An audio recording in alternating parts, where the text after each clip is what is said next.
Nobody that I know of in my field uses the so-called scientific method. In our field, it's by the seat of your pants. It's leaps of logic. It's guesswork.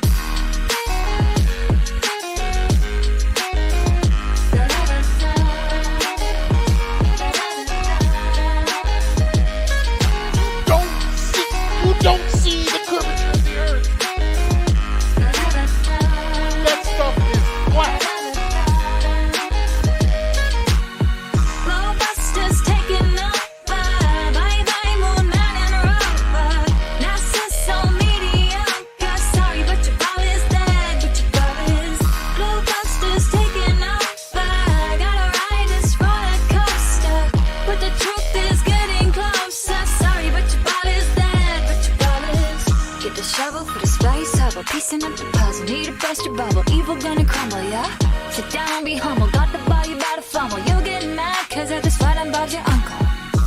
And then they call me the liar. I mean, it's absolutely unbelievable the pathetic techniques that they have to use to prove their heliocentric model. Vibes at the president, Jiren got the evidence. It was slaying Jesuits and Zach is evident. Dead to earth electric and it's resonant. Your residence is heaven sent. I hope to settle in like some sediment. If we so wrong, why they lying to discredit it? That's not too intelligent. That's a guy, not an in court, but we ain't really in the settlement. It's time to awaken from the pseudoscience sedatives. GLOBEBUSTERs taking over.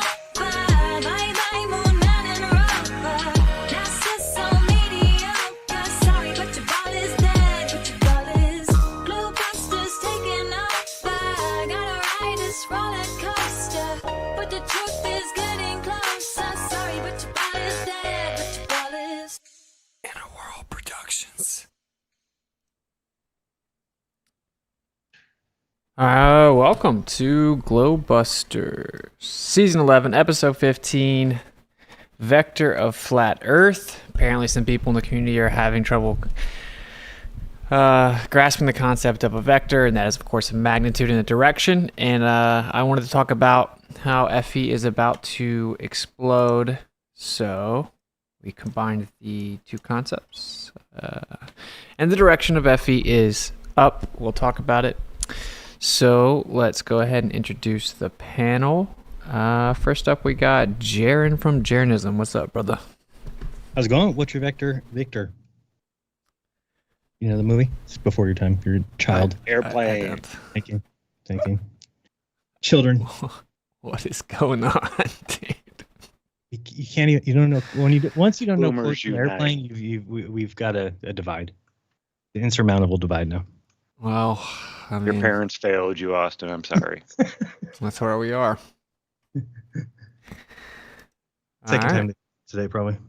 By the way, I did create an X account. Go follow GLOBEBUSTERS on x.com/theGLOBEBUSTERS. GLOBEBUSTERS is actually taken by some people that ride motorcycles around the world or whatever. But I thought we were going to be streaming on there. It says that it has to be verified, so it's under review. The premium's under review, so next week we'll stream there. It's not letting me do it till they approve the review. But anyway, yeah, go check that out. We're also on Rumble, I believe. Rumble.com/GLOBEBUSTERS. All right, Zach from Good Times for All. How's it going, brother? Not too bad, man. It was a really good week this week. Jiren, most people know or have heard that he is a hacker, but he's like a good hacker. He works for companies and hacks into them and then lets them know, hey, you have a vulnerability here. He's been doing this for a while, and he was invited to a HackerOne tournament. And he went to Vegas this week. He got back on Thursday, and it was really amazing because he was Epic Games Vigilante, which means he was their most valuable hacker of the tournament. He was actually doing teaching classes there. He put on a couple presentations and everything. And yeah, it's really amazing the stuff that this young man's doing.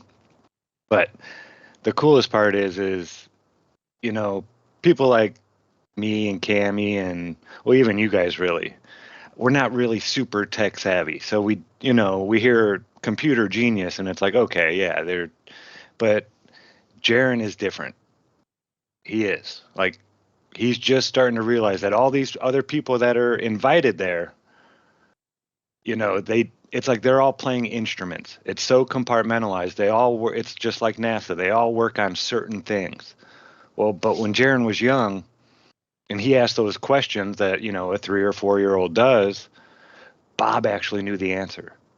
And Bob would sit down and teach him for 4 hours, you know, how a computer does binary. So at that super impressionable age, Jiren was just, you know, flooded with all of this information, and like a sponge, he just sucked it all up. And he's starting to realize that he's more like a composer that can play every instrument. He can look at the code and he sees it like Neo sees the Matrix, in my opinion. Or even like super smart, like there was only 70 people from, I think it was 25 countries. It was a worldwide thing, hackers from all over the world. And he's 20 years old teaching them in classes at this. Yeah, this is Jiren Nodell, Bob and Cammy's son. So yeah, but Bob would have known. You know, Bob already knew. But this is just some more, you know, vindication or whatever word you want to throw in there. That, you know, Jiren he's special, and Bob would have known that better than any of us, I think. So I know he's looking down right now, smiling. Absolutely. He told me a million times over that kid was special. Mm-hmm. He wasn't lying. And you know, Bob doesn't sugarcoat shit. Bob was so proud of him back when he was just getting hired with them, or, you know, just basically starting out. I remember the whole letter incident and everything that went on at the start of that. Yeah, he was from the very beginning. He said this kid's going to be special. So that's awesome. Looking forward to see what he does. Just don't hack me. That's all I'm saying. Yeah, no, he's got such a good heart. It's funny because he doesn't, like, when he got caught hacking into Epic, he wasn't like stealing anything, or he was infatuated with locks at a very young age. He wants to know how things work. And if you put a lock on it, Jiren wants to pick that lock. Same thing with the computer. You know, you secure a system, Jiren's going to find a way around your security. It's just how his brain works. There's no malicious intent involved. He just wants to know if he can do it. Yeah. So yeah, just real proud of him. It was a good week. Very cool. That's wild. All right, we also have my boy ɪṛᴜ. ɪṛᴜ, what's going on, brother? Hello, Austin. Hello, everyone. Doing well. Just trying to. I was looking some moon debates on the Modern Den debate, the last one made by Kale, and I think maybe not this show, but maybe in the next show we can address things like the dust on the moon and things like that, because I think a lot of Glober take that argument, and in my opinion, they are completely wrong, especially if there is no atmosphere or air to, how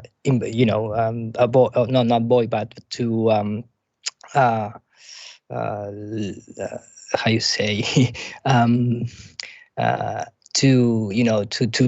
if you are in the moon and there is no air and you move the moon dust like the buggy does, the air must be flowing, all over the place. And I have some computer simulations because they present chess equations.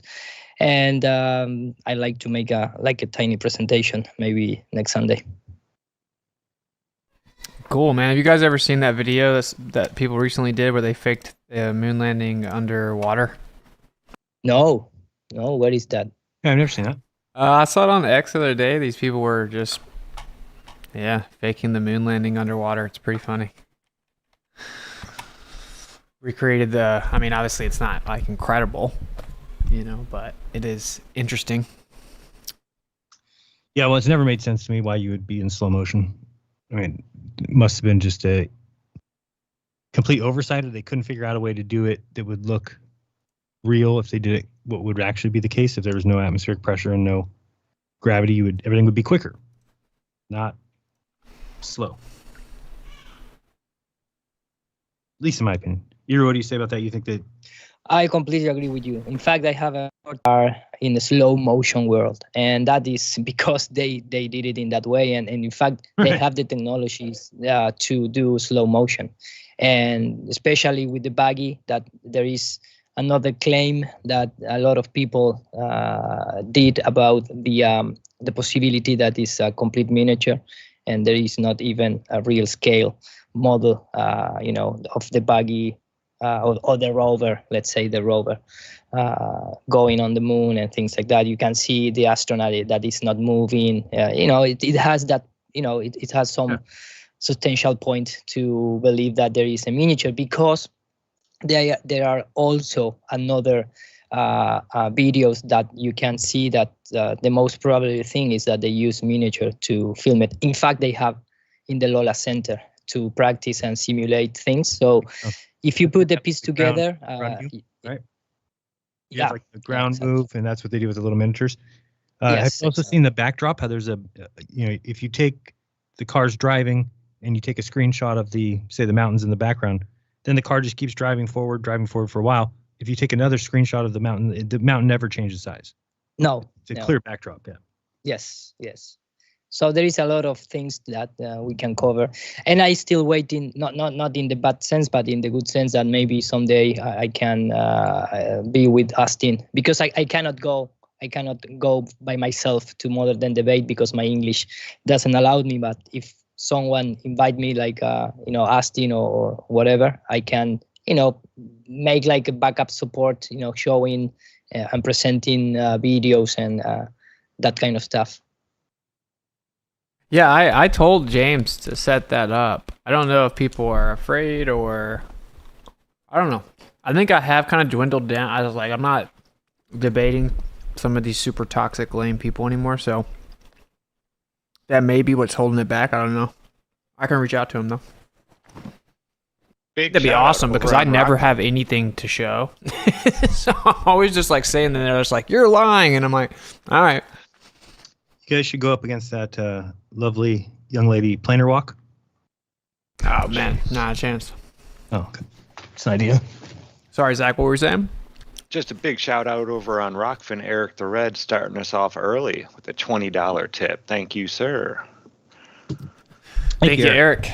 And you can donate at Rockfin, which is rockfin.com/globebusters. And when we have Ko-fi as well, kofi.com/globebusters. Also pinned the X account link. That's x.com/globebusters, or you can search Real Globebusters on X. We're also on rumble.com/globebusters. So YouTube, Rumble, X, Rockfin. Which one is the one that gives you the best percentage? Would that be the Ko-fi? Yeah, Ko-fi, yeah. Okay, yeah, because I knew Rockfin started taking a percentage. I wasn't sure if it was more or less than YouTube, but I knew Ko-fi was. Is it? Wow. Yeah. So yeah, Ko-fi would probably be the best bet. Well, so what I was gonna throw out there, I don't know if you guys have been keeping up with it at all, but pretty big channels or accounts are coming out talking about Flat Earth right now on X. Have you guys seen it? No. So you have seen some, Jiren? No, I said you're the X guy. Oh, okay. Well, get on over there, man. What's funny is you've actually had it way longer than me. You used to always tell me stories about Twitter, and I'm like, why are you over there? And now it's like the other way around. Then I got banned for a year, so then I was kind of gave it up, and then even though I got it back, I just haven't got back in the swing of things. Now you can pretty much say anything other than the Synagogue of Satan Revelation verse that gets hidden. Anyway, not sketchy at all. But yeah, so you guys know the streamer Sneeko. Okay, I've heard him. Probably one of, if not the biggest streamer on Rumble. And actually has one of their first ones that helped build that platform, and he's effectively their unspoken ambassador. He has a deal with them. Anyway, really, really big streamer. He came out and he tweeted, that's what sucks, is like you can't say he X'd. Anyway, he posted, "The Earth is flat and space is fake and gay." It got like 1 million views, and then community notes hit it and said, "That's not true. The Greeks knew the Earth was a sphere," which is super funny. And then everyone's spiraling in the chat or in the comments. They knew because boats went over the curve with their eyes because they didn't have any optics. So that's how they knew. Funny stuff, man. And then we have, what's his name? Bryson. You know what I'm talking about? There's a Christian rapper. Oh yeah, Bryson Gray. Maybe. I guess so. Yeah. So on X, he posted and said, "Do you guys think the Earth is flat? Yes or no, and why?" Okay. Alex Stein's been in his ear. Okay. Then, we already knew this, but he hasn't been very public. Milo, anyone want to try to say his last name for me? Yiannopoulos? I don't know how to say it. Yeah. He came out and also said it. He said something to the effect of, the Earth is flat. Ask yourself why, or you may think you have some evidence to the contrary. Ask yourself, why would I jeopardize my profession? And then he said, the Earth is flat again at the end. So Sneeko kind of started all of that, I think.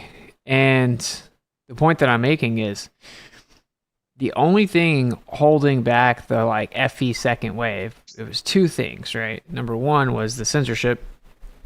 And that's the biggest one probably, right? And then number two is like the stigma attached to it. It's basically like it's writing your career's death certificate, right?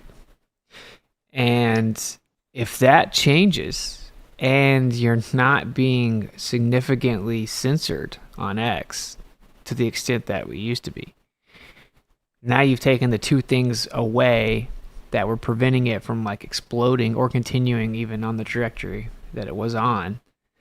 So then just like simple equation there, that means it's going to explode again, right? So yeah, I'm just curious what you got. What I think is that, you know, Candace obviously was talking about it some, saying she's open to it. So I think we're about to step over to where it goes from no one will have anyone on to talk about it. They're kind of nervous about it. They're afraid to talk about it. It's like they get discredited. Anything else they say gets discredited, blah, blah, blah. So now we're moving over to people are going to actually want to jump on the views while it's hot. So, for example, if Candace Owens brought like me or Dave on and it got 4 million views, immediately all these other people are going to do it. And then we have Bryson Gray going on. Bryce Mitchell going on the Hodge twins and talking about it, going on the Iranian guys show. So anyway, I saw him with the Hodge twins. Yeah, it is. It's taken off. It really is. Who's the Iranian guy? Is he the younger one? Or Armenian or Iranian?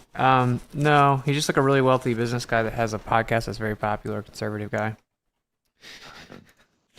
Oh, Patrick Bet David. Yes, Patrick Bet David. That's yeah. So I think it's pretty crazy, man. I think. What do you guys think? Yeah, I mean these are people that get on other really big name people, you know. So the fact that we're starting to get onto these things now, I see the next thing is they're going to have to start having the debate. And I'm not talking about, you know, people like McToon and all these other, you know, globe zealots. I'm talking about the actual physicists, not even Neil deGrasse Tyson. That guy's a joke, but a real physicist, somebody who's in the field, not an astrophysicist, but a physicist. And I've only seen it happen a couple of times. And I think it was Mark Sargent that did one way back. And the physicist was really agreeing with Mark about a lot of it. Pretty much saying, yeah, you can't tell the difference, you know, if the Earth is moving or if it's the sky around us. He was agreeing to all that stuff. So there are going to be some big, I don't even want to call them debates, but just discussions that are going to be happening real soon, I think. Well, some of the best discussions were the ones like Austin had with Rob Parks, and some of those ones did so good because those guys, you know, can't just lie and say ridiculous things that, you know, a flat earther can't explain the sunset, something like that, right? and can't just make jokes about it. They have to actually have the conversation. So I think those helped a lot compared to the, what did you call them? Yahoos? Yeah, we shouldn't even name them. So I really loved the idea of that series, and it just it proved to be so difficult to get the people to actually show up. I bet. Yeah, it's really crazy, man, because I mean, even astrophysicists, it doesn't matter. Like, dude, I'm like, any astrophysicist in the world can't rebut our position. That's a fact. And like, oh, you can't tell the difference. That's what they want to say. Their position is that you can't tell the difference if it's the Earth moving or the sky moving around us. Like, that would be, see, that's their out, right? Yeah, because there's this other side that's so dishonest that they pretend that you can, and that's blah blah blah. Then there's the people that are like gonna honestly say, oh well, yeah, that's what relativity says.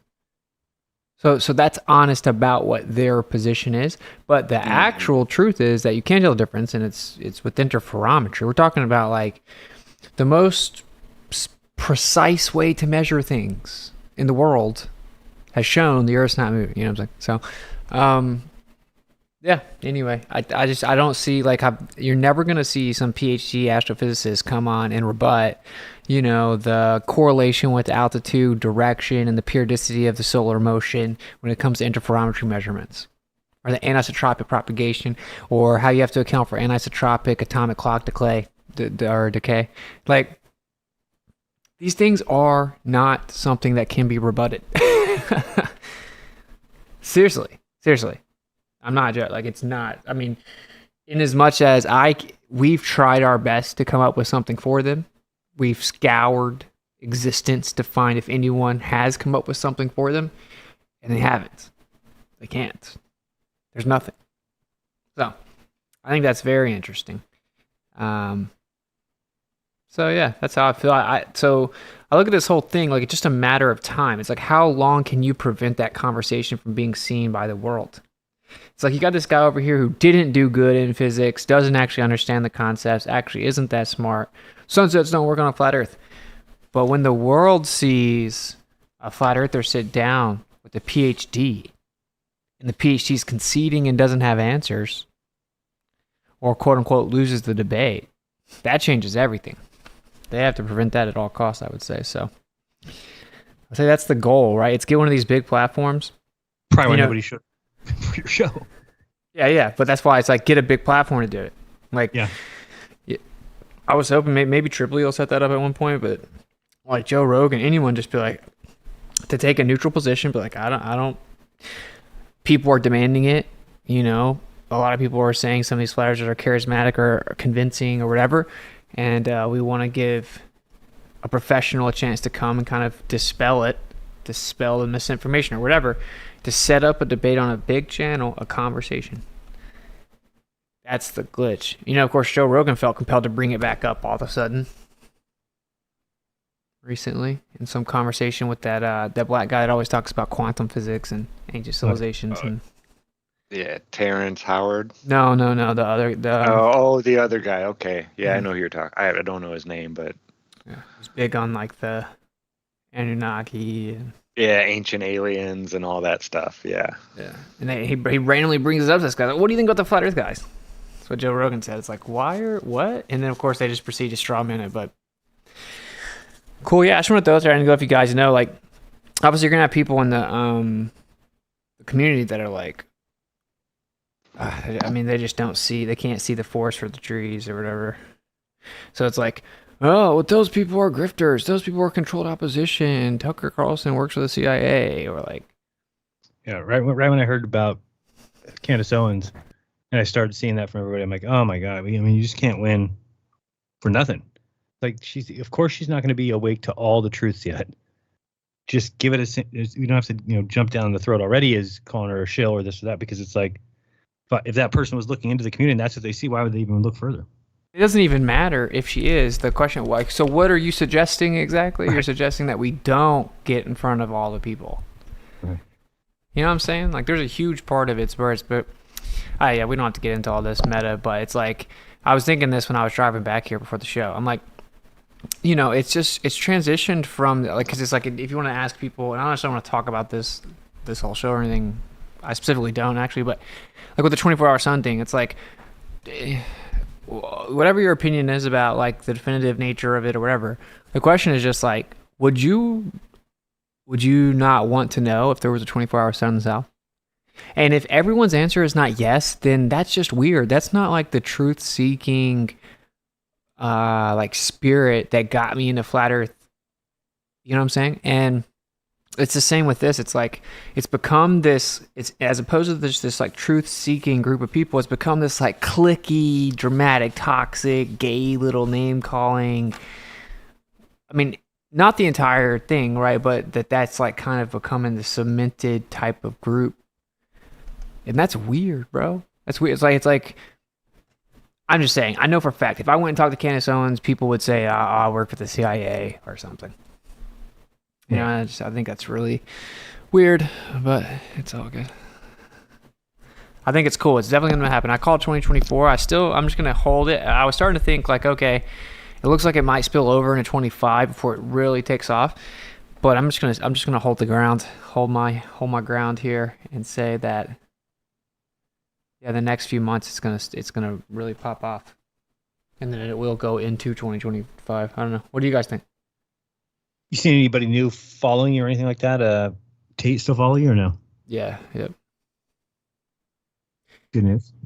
Yeah, like I haven't really looked through them. There's a decent amount of pretty big accounts though. I think I started doing is jumping on Spaces. You jump on Spaces if you get up on the stage, and then you like say like a bunch of interesting information, not just about whatever the topic is, and people just start following you. Yeah, if you just go up there with some compelling word salad, people just start following you. So yeah, because I jumped on Myron Gaines from Fresh and Fit. I jumped on his talking about Zionism, and that's another one that's just right there. It's right there, right? So anyway, I'm just doubling down on the prediction. Dareth said 2024. I just landed 2 pretty big interviews. Yeah, look at all the places Dave's been on this year. Yeah. I think it's kind of getting overshadowed by the election and all the, that really does have a lot of people's attention right now. All the back and forth. I think as soon as the election's all done and over with, and things calm down from that, it's really going to explode. But I just see some people being, it's hard to really focus on 2 things at once for a lot of people. And I just see so much in the political world going on right now. Let's get scientific. Scientific. That's something that Jiren did, huh? Hey, at least you look you up. Yeah, I see. That's kind of why I was thinking like 2025 might be more of like the real big wave, because we're getting hit with so many psyops now, and it's the election year. You know what's crazy, bro, is like if you really think about it, one psyop that would be all anyone talks about for a minimum of a year, like a decade ago, happens almost every day now. You know what I'm saying? Like assassination attempt of a former president that's running for president. That would be a news story for months. A decade ago. It was over in like 3 days. No one even remember. It feels like that happened a year ago. Next. Freaking allegedly. Dude got shot in the ear.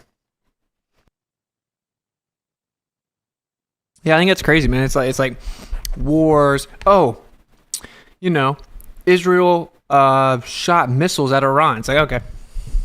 Oh, tons of children just got blown up in the hospital. Like, yeah, that's been 9 straight months. Everything is so crazy that you can't keep up. It's like every day or other day. And like it's things that even truthers feel the need to weigh in on, knowing that so much of this is theater and propaganda.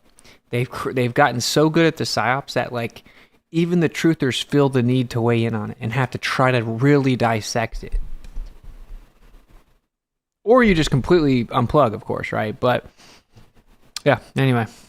So I guess I would say I do agree. That might be the one thing that kind of slows it down. Iri, what do you think, bro? How's things over there in your world? Give me 1 second that I just need to pause.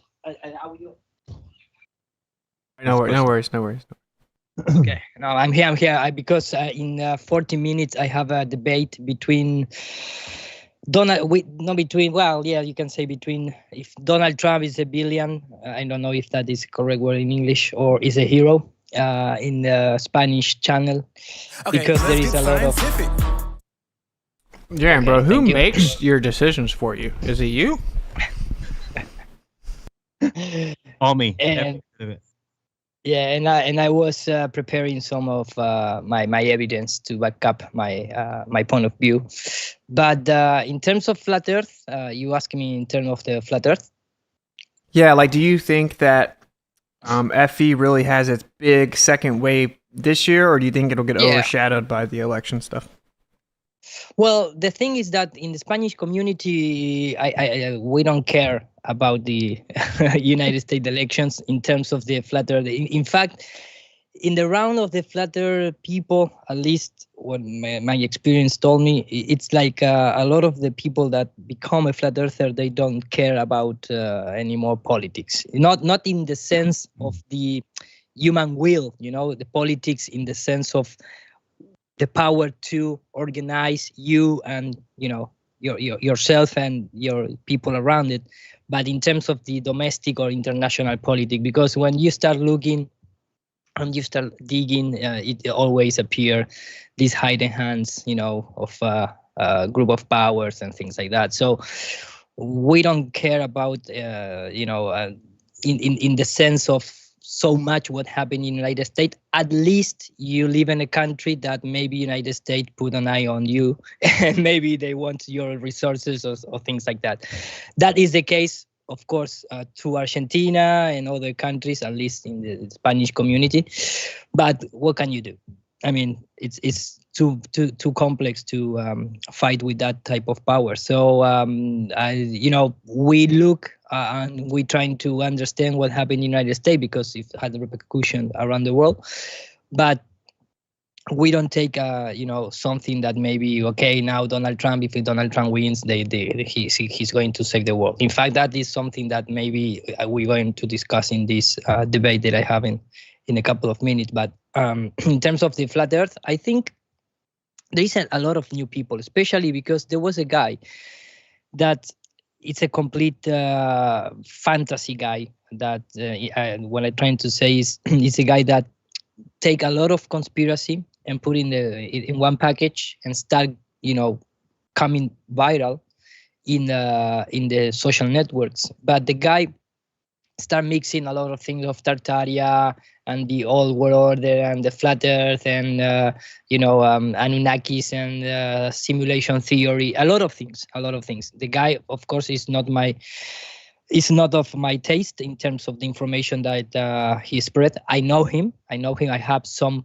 common participations in some of flat Earth conference, but at least because he came viral, he started bringing a lot of new people to the flat Earth, because the guy was at a time not so long ago, like 4 months ago until maybe a couple of weeks, that he was going and a lot of and a lot of podcasts. And the guy, every time that he presented, the podcast reached like 3 million views, 4 million views. That numbers, huge numbers in terms of interaction, and that's have like an echo in a lot of flat Earth channel, because people start looking, the new people start looking and start trying to find information about the flat Earth. Of course, they need to fight with the algorithms on YouTube, because if you put flat Earth, it's the same thing in Spanish or English. You're gonna have like a list of 100 video first of debunking the flat Earth. But because this guy gives some names, you can filter the search and find really good channels. So I don't think we don't have, for example, what you comment before that a big guy in the social network start asking about the flat Earth. There is not in the Spanish world yet, at least. We used to have that. Was a couple of years ago, but there is a lot of people that is coming in for this reason that I comment. Do those soccer teams still exist here? The soccer team was shut down because money problems in the middle of the 2021 for the pandemic thing, because they cannot play and they don't receive money and things like that. But the guy, the owner of that, he's still on our ship, and he still promote the flat Earth, and he buy after he sell the team and bring new money and new investors. He bought a new team that it's going very well. He cannot change. He cannot change the owners. Cannot the owners of the franchise. They don't allow to change the name to Flat Earth again. But he start putting some as like a brand in the T-shirt. He trying to make some hidden things about trying to spread the word about the flat Earth, but we don't have the same power. Beside that, the guy, every time he's interview in some radio or TV show, the media, it's always ask him about what happened with the flat Earth. You are still a flat earther, things like that. But we have a new basketball flat Earth team with that name, flat Earth basket team and things like that. In Spain, it's in the third category, so it's a very, very low category. But they are playing, going between neighborhoods and some province, and we have that. And the fact, the owner of that basketball team is a commercial pilot. Once I present a video where there was this co-pilot filming inside the co-pilot cabin, putting the logo of Nur para Todos in the maneuver. So the guy is a pilot, commercial pilot, and he's founded this basketball team called Flat Earth. Nice. That reminds me of I was at the Truth and Freedom Conference. I spoke there yesterday, and Matt Long was there, and he made some pickleball paddles, and he made a flat Earth one. They're like nice pickleball paddles. They're like carbon fiber, like real deal, nice. I don't know if you guys know anything about pickleball, but it's like a whole thing. Anyway, he made a flat Earth one, and it's called the Flat Smacker. It's awesome. So I was just saying, like, we should create. They have all these tournaments. My dad plays in them. He used to play a lot of basketball, but then he kind of like was messing up his knee, his back. He was only a white dude for like 8 years playing. And so then he put all of that passion, I guess, into pickleball. And he goes to all these tournaments. I'm like, dude, we should have flat Earth teams, right? With their matching flat smack paddles. Sport in the country here. It is, yeah, it is. It's actually pretty fun. Yeah. So I can show it or something, but.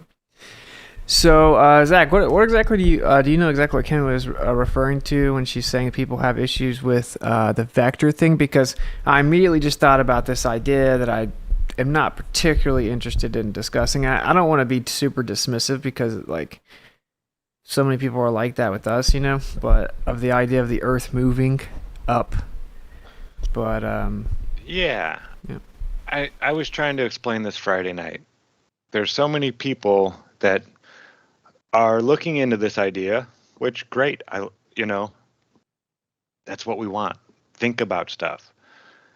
But learn some of the definitions of the words that you're using. When you say things like, we don't need a vector, then what you're saying is all you need is relative density disequilibrium. That's what you're saying. The Earth rising up creates a vector. To anything on the Earth, it will create a magnitude, meaning how fast it will fall, and a direction. That's all a vector is. So if you want to say the Earth is rising up, that's fine, but don't say it has no vector. That's silly. You sound ignorant when you say things like that. It's doing nobody any help. Okay, But really, now I get it. Now I know it. Now I understand. Yeah. So it's the whole idea of people trying to say that, like, we don't need a downward vector, basically. We don't need a vector. That someone said that phrase. Yeah, that's the new thing I've been hearing a lot of. We don't need a downward vector. It's like, if you're saying the Earth is rising up, then there is a downward vector, period. It doesn't imply anything about how it's happening. It just implies that there's a direction and a magnitude. That's all a vector is. Oh, man. Okay. Yeah, exactly. It's magnitude and direction, so it's just basically the direction that something's moving and then the magnitude at which it moves in that direction. Yeah, I mean, look, here's the deal, bro. When you ask them, like, what people have always said for years in this conversation when they said density is, like, that's the way God made it. It was just made where down is down, right? And it's like, that's not untrue, but you could literally say that about everything. Yeah. I mean, we want to understand, the physical what he made behind it. Yeah, how is he doing it? Not, of course he did it, Of course the creator's the one in charge of it. But what physical aspects does he manipulate to make this vector happen?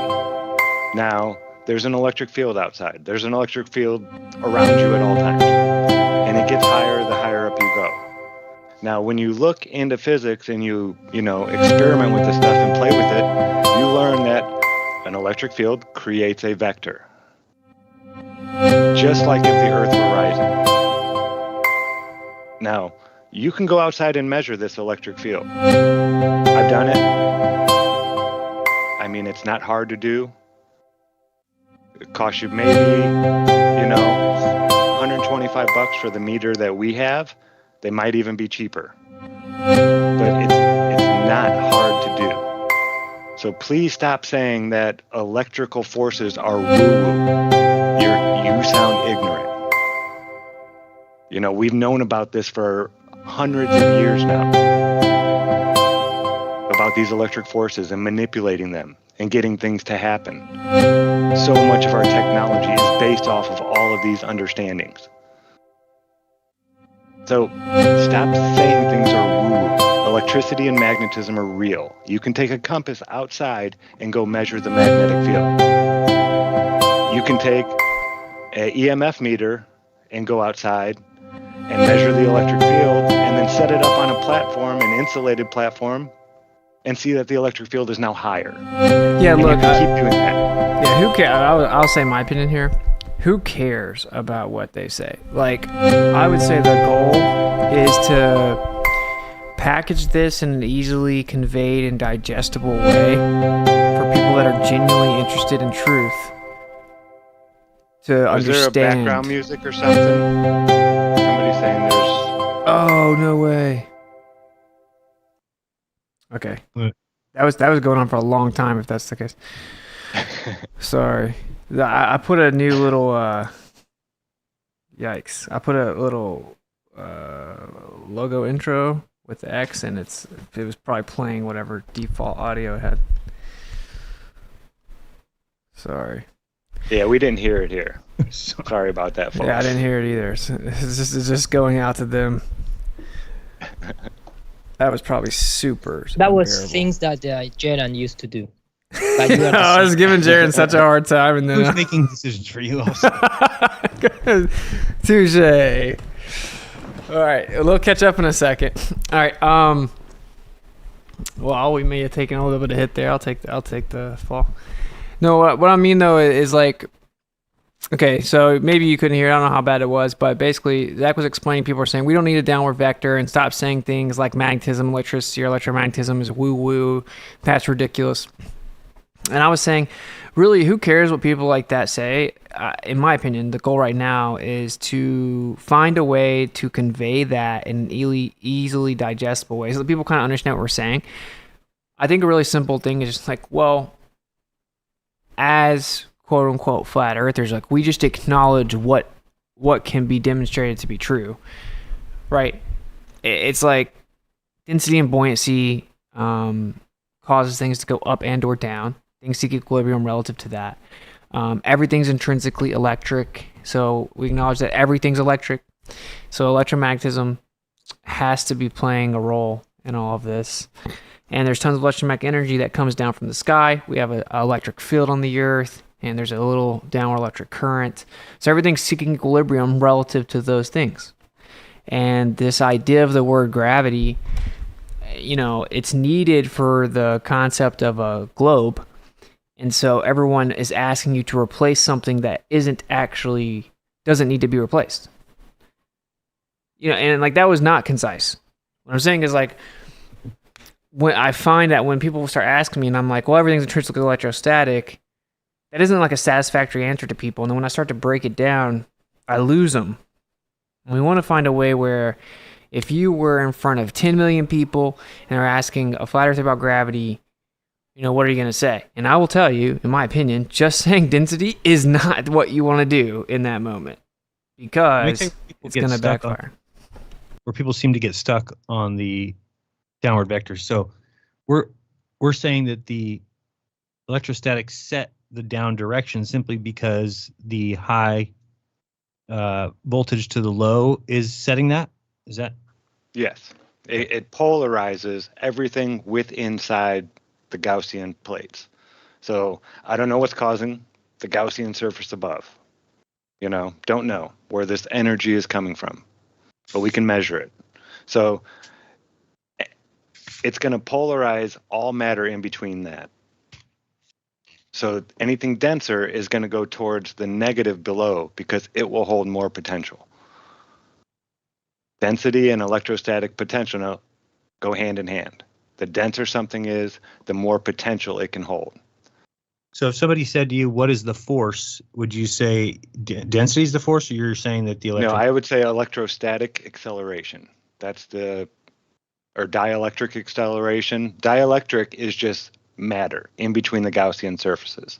Okay. So you are a dielectric. Everything is a dielectric here. But okay, the force that's doing it, the thing is the electrostatic acceleration.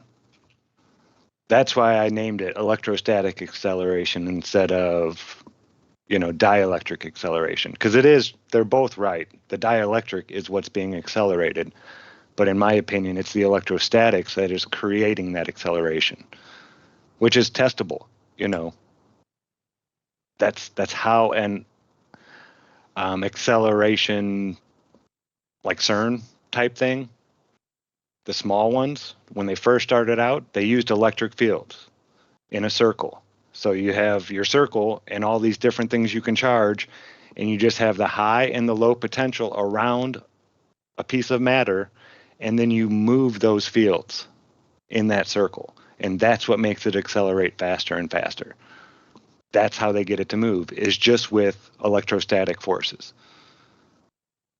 And when you put it between two Gaussian plates and they're, parallel to each other, there's not a lot of distortion, then you get the same type of electric field that we do here on Earth. A nice, gradual, even rise. This is what I think. This is what I think, right? Like, it has to be super short and easy to understand. So, like, it's like, everyone knows that you can rub a balloon on your head and stick it to the wall. I'm serious. Like, we have to go there. I know, basic. I know. And like, understandably, like if someone's been indoctrinated their entire life, and there's this person would never really willingly sit in front of and listen to, but they're on their favorite show, It's like, okay, I guess somehow I'm actually going to hear what this flat earther is talking about. For one, you want to be charismatic, you want to be likable, you want to be patient, you want to be funny, right? All these things. That's one part of it. Obviously, you want to be informative, and then you want to be easy to understand, because no one's going to just hear the info and boom, I'm a flat earther. Everyone knows that's not how it works. Everyone's like, I need to disprove this, basically, right? All you can hope to do is remove this idea that it's insane and actually spark the longing to figure it out. And so they're going to need some basic things kind of explained in a simple way, because there is truth to this saying of like, well, if what you're saying is true, if there's validity to what you're saying, or if you truly understand what you're saying, you can convey it in a simple way. Right? And so that's how people think so people do understand density. It's very simple, and that is a part of the equation. But so like you can stick a balloon to the wall, because what happens is you rub the surface of the balloon on your hair, and that friction creates charge, builds up electrostatic charge, and then it'll stick to the balloon. Eventually it'll fall off the wall as the charge, as it discharges, as it dissipates. You can scoot your socks on the carpet and shock your hand on the doorknob or whatever. So that charge, that phenomena, is everywhere. Everything that exists has that charge. And with the balloon, you're not adding a new charge to it. You're just increasing the amount of charge that's there. When you touch a doorknob, normally it doesn't shock you, even though there is electrostatic charge there. It's just you have to build up enough to where it actually would charge you or shock you. So, like, that concept, just that, like, literally everything that exists, electrostatic. And then we have this giant electric field on the Earth. And so everything is seeking equilibrium based on its density, any like, I don't even want to use the word force at this moment, but like any force introduced, if you pick up an apple and then drop it, if you pick a leaf off the tree, whatever. But everything's just seeking equilibrium, right? And it's doing that based on the object and the medium that it's in. And so it is more or less dense, and it's in this electric field. There's tons of electromagnetic energy, to put it really simply, I guess, coming down from the sky at all times. Oh, yeah, and I've heard that they say, sorry, Austin, real quick, that there's not enough energy. I mean, just what they've told us. Now, I don't know if any of it's true, but the amount of energy they claim is 1,800 amps at 400,000 volts. Now, to put that into perspective, 1 amp at 120 volts can kill you. This is 1,800 amps at 400,000 volts. There's plenty of power there to do. All it's doing is setting a direction. That's all it has to do. So please do a little bit of research, just a little. And again, there's no difference. The Earth moving up would create a vector. The electric field creates a vector. It's pretty much the exact same things that would happen in both scenarios. It is. One, you can go outside and measure. The other, you just got to kind of believe in. And I don't see why there has to be an argument or a fight about it. Why not treat it like it's Thanksgiving at family dinner? And we don't talk about religion and politics and this and that. We can put that in that basket. Okay, you believe that. I believe this. We don't have to argue and fight about it every time we meet. Well, I already offered like direct. Know the Earth is flat. Yeah, but I mean, I feel like I've offered direct refutation of the idea, and every time I do, it's responded to with ad homs and deflections, and so it's very similar to the globe. It's like, okay, bro, I don't care.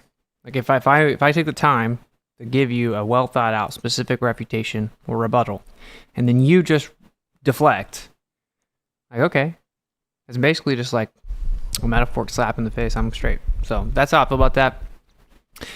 I don't know. I think it's a terrible idea tactically to be like, okay, we're just now about to get in front of everyone. Let's all try to make everyone say the Earth's moving up.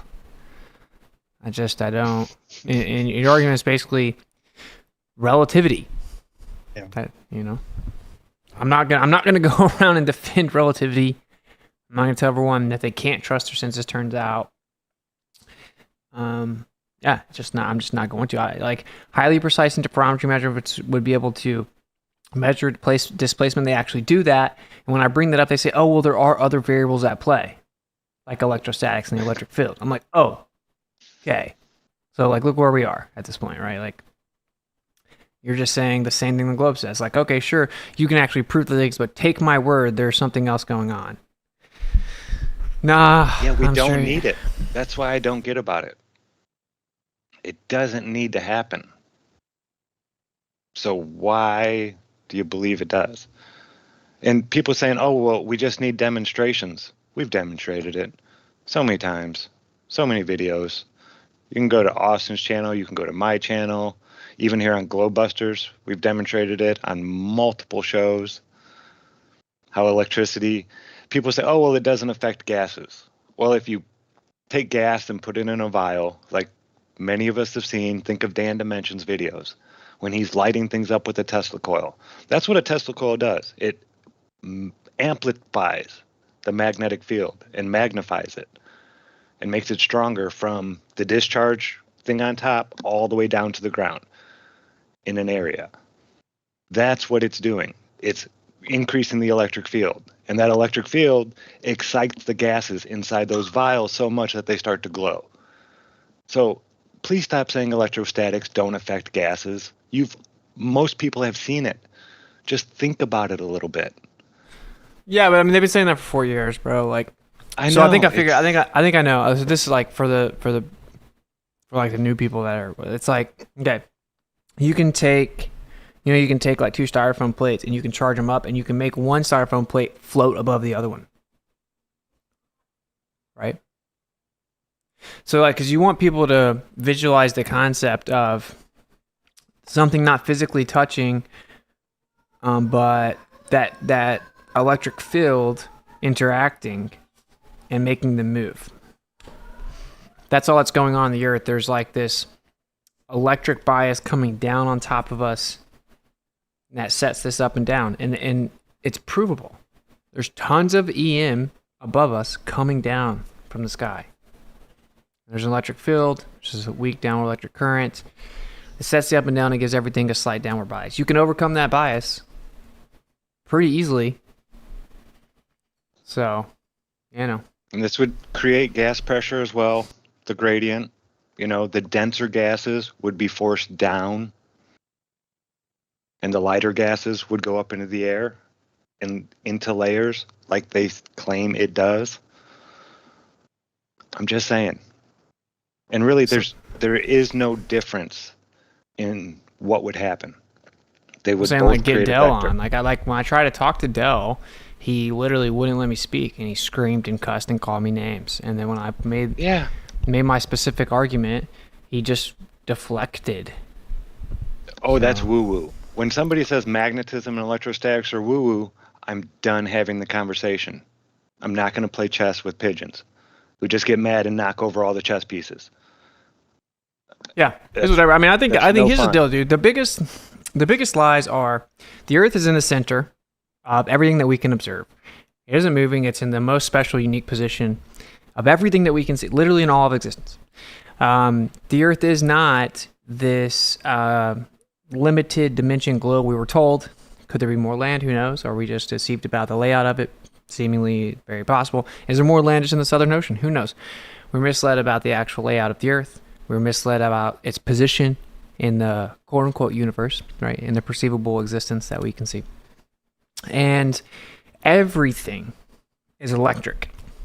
And there's this unifying quality in all that exists. It's like this stuff called charge, which kind of eludes the grasp of man. We don't even fully understand electricity or charge. Neither did all the geniuses of fatherheads of electrical field theory. They'll tell you, like, we're trying to wrap our mind around exactly what it is. Right now, we're just learning to better describe the behavior of what we call charge. What is it? Is a very perplexing question. But there's this quality that we call charge. It holds everything together, and it's this unifying property of everything that exists. So this random, discombobulated, jammed together, like cult of bombarding particles isn't real. everything is unified. Everything's electric, everything is magneto-reactive, and there's a medium, seemingly, there's an underlying layer of all of existence. And it connects all of these things. It's like this giant, invisible ocean, and energy comes from it. Those are the big lies. Those are the big lies. And people should just know. It's like, we're just pointing out, like, look, if you want to believe in whatever, seemingly they didn't want you to know that literally everything that exists is electric. And when I tell the average person that, like, everything that exists, all matter in the world, in existence, there's no exceptions, all of it's electrostatic, they think I'm wrong. Like, these are just, to like me, you that's made more it important. up or something. It's crazy. So it seems like the position's simple to understand. It's like, I'm not claiming to know everything and how everything works. I'm just telling you, here's what we do know. And a lot of it has kind of been removed or not really tied. And that is that, everything's electric, and that can make things go up and or down, or change how fast they go up or down, and that we live in this giant electric field. And there's tons of electromagnetic energy coming down from the sky towards us. Right? Like just saying that, and then be like, so now you in your mind think, well, what is gravity, or how are you going to replace it? Because you think there's like this force, this immense force that has to be pulling us down in all directions around a ball. So that's all you have to do is break the barrier of, like, we're not replacing the bending and warping of space-time or something, or mass attracting mass, really. We're just saying, here's the things we know do exist. And they're just like factual things. And they had to go through a lot of hoops to cover this up. The globe model, creating the ionosphere and saying, it's never really been proven, but it has to be there. Those were like Walter Lewin, MIT physics professor of 4 decades. It's like, he didn't know it, but it had to be there because, the laws of electricity dictate that there is a Gaussian surface above us. He didn't write the laws. These are, 150-year-old laws. And they still hold true today. You can go test them today, and they still hold true. I've tested them. If you want to learn about this stuff, now this is really advanced. It took me like 10 times watching this stuff over and over. But Walter Lewin, 802, Electricity and Magnetism, full of demonstrations. That's why I fell in love with him. And then I went out and bought all the same apparatus that he was using to test it myself, to make sure it's not some parlor trick. And this stuff really does happen. That's why I'm so adamant about, this stuff, because I've tested it. I know it's real. I've put all these videos on YouTube. I mean, Dell's seen all of them. I've showed him water bending on his channel years ago. As soon as I hear people say, oh, that's woo-woo, then I'm done. I don't want to have the conversation anymore. Either we talk about something else, or then we just don't talk. That's how I see it. The big lie is like there's an ether and everything's electric. So it's like even density is electric. Like what's the cause of density? Electrostatic forces, they say. Literally, yeah. Literally, like whatever holds it together, whatever is holding the matter together, right, is what makes it compact matter, which is what density is, compactness of matter. So, yeah, to me, it's like I'm past the, like, I don't want to convince anyone of anything at this point. I just want those people that haven't had the benefit of hearing the info that was removed, like, just get it to them. If you think about it, like, do we really want to hang out with groups of people that are, like, super contentious and combative? And no, I don't. That's why I don't debate it, the people on the globe. I don't know how you do it, Austin. I wouldn't want to jump into another topic like this. It's like, no, I'm okay. Treat it like Thanksgiving or, I'm still looking in a way to do it simply, though, right? Because it sucks because you have to like go back to square one. So it's like someone will drop some, like they'll say, well, then what is gravity? But like, oh, you tell me, you know, you're claiming it. And they won't know or whatever. I'm like, well, then, but okay, so that's your claim, you know. They'll say, well, then why does this happen? They'll drop something. And you'll say, because it has weight. And then, well, why? It's like, okay. So now you have to like, actually, this is why it's almost impossible to do it concisely because people are so brainwashed and ignorant from our education system. So it's like, what is weight? It's mass times gravity. And what is mass? It's volume times density. So what is volume? You know, length, width, breadth, its dimensions, size. What is density? It's compactness of matter. So you have a certain volume and you have a certain amount of matter. And if you were to make it more and more compact, you could fit more and more matter in there. So it would be more and more dense. Like having a bucket of dirt and then stamping down the dirt, you can fit more and more dirt. Now it's more and more dense. So you have volume times density. That's mass in this equation. And then you have quote unquote gravity. And it's a little g, which actually is just how fast things fall on average. Just the effect. It's 9.8 meters per second squared. Things fall roughly at that rate. So if you multiply volume times density times downward acceleration, you get an object's weight. That's the equation. That like no one knows that. How like almost no one knows those basic elementary concepts. So because then you want to be like, okay, well, let's figure out. You're right. And they're gonna say, well, why does it have weight? What causes it? Well, it's like, okay, that the equation of weight doesn't answer that question. Just so we can get that clear, but. What is density then? If you're asking what causes it, okay, let's go step by step. What causes density? You see what I'm saying? So there's like almost no way you concisely break it down because people are so detached from truly even understanding these concepts. They just hear weight, you step on the scale, things fall down. They think a force is pulling them down called gravity. It's almost like you need to make a version for children and then use that type of language and process like you just said. We have to go through the whole thing.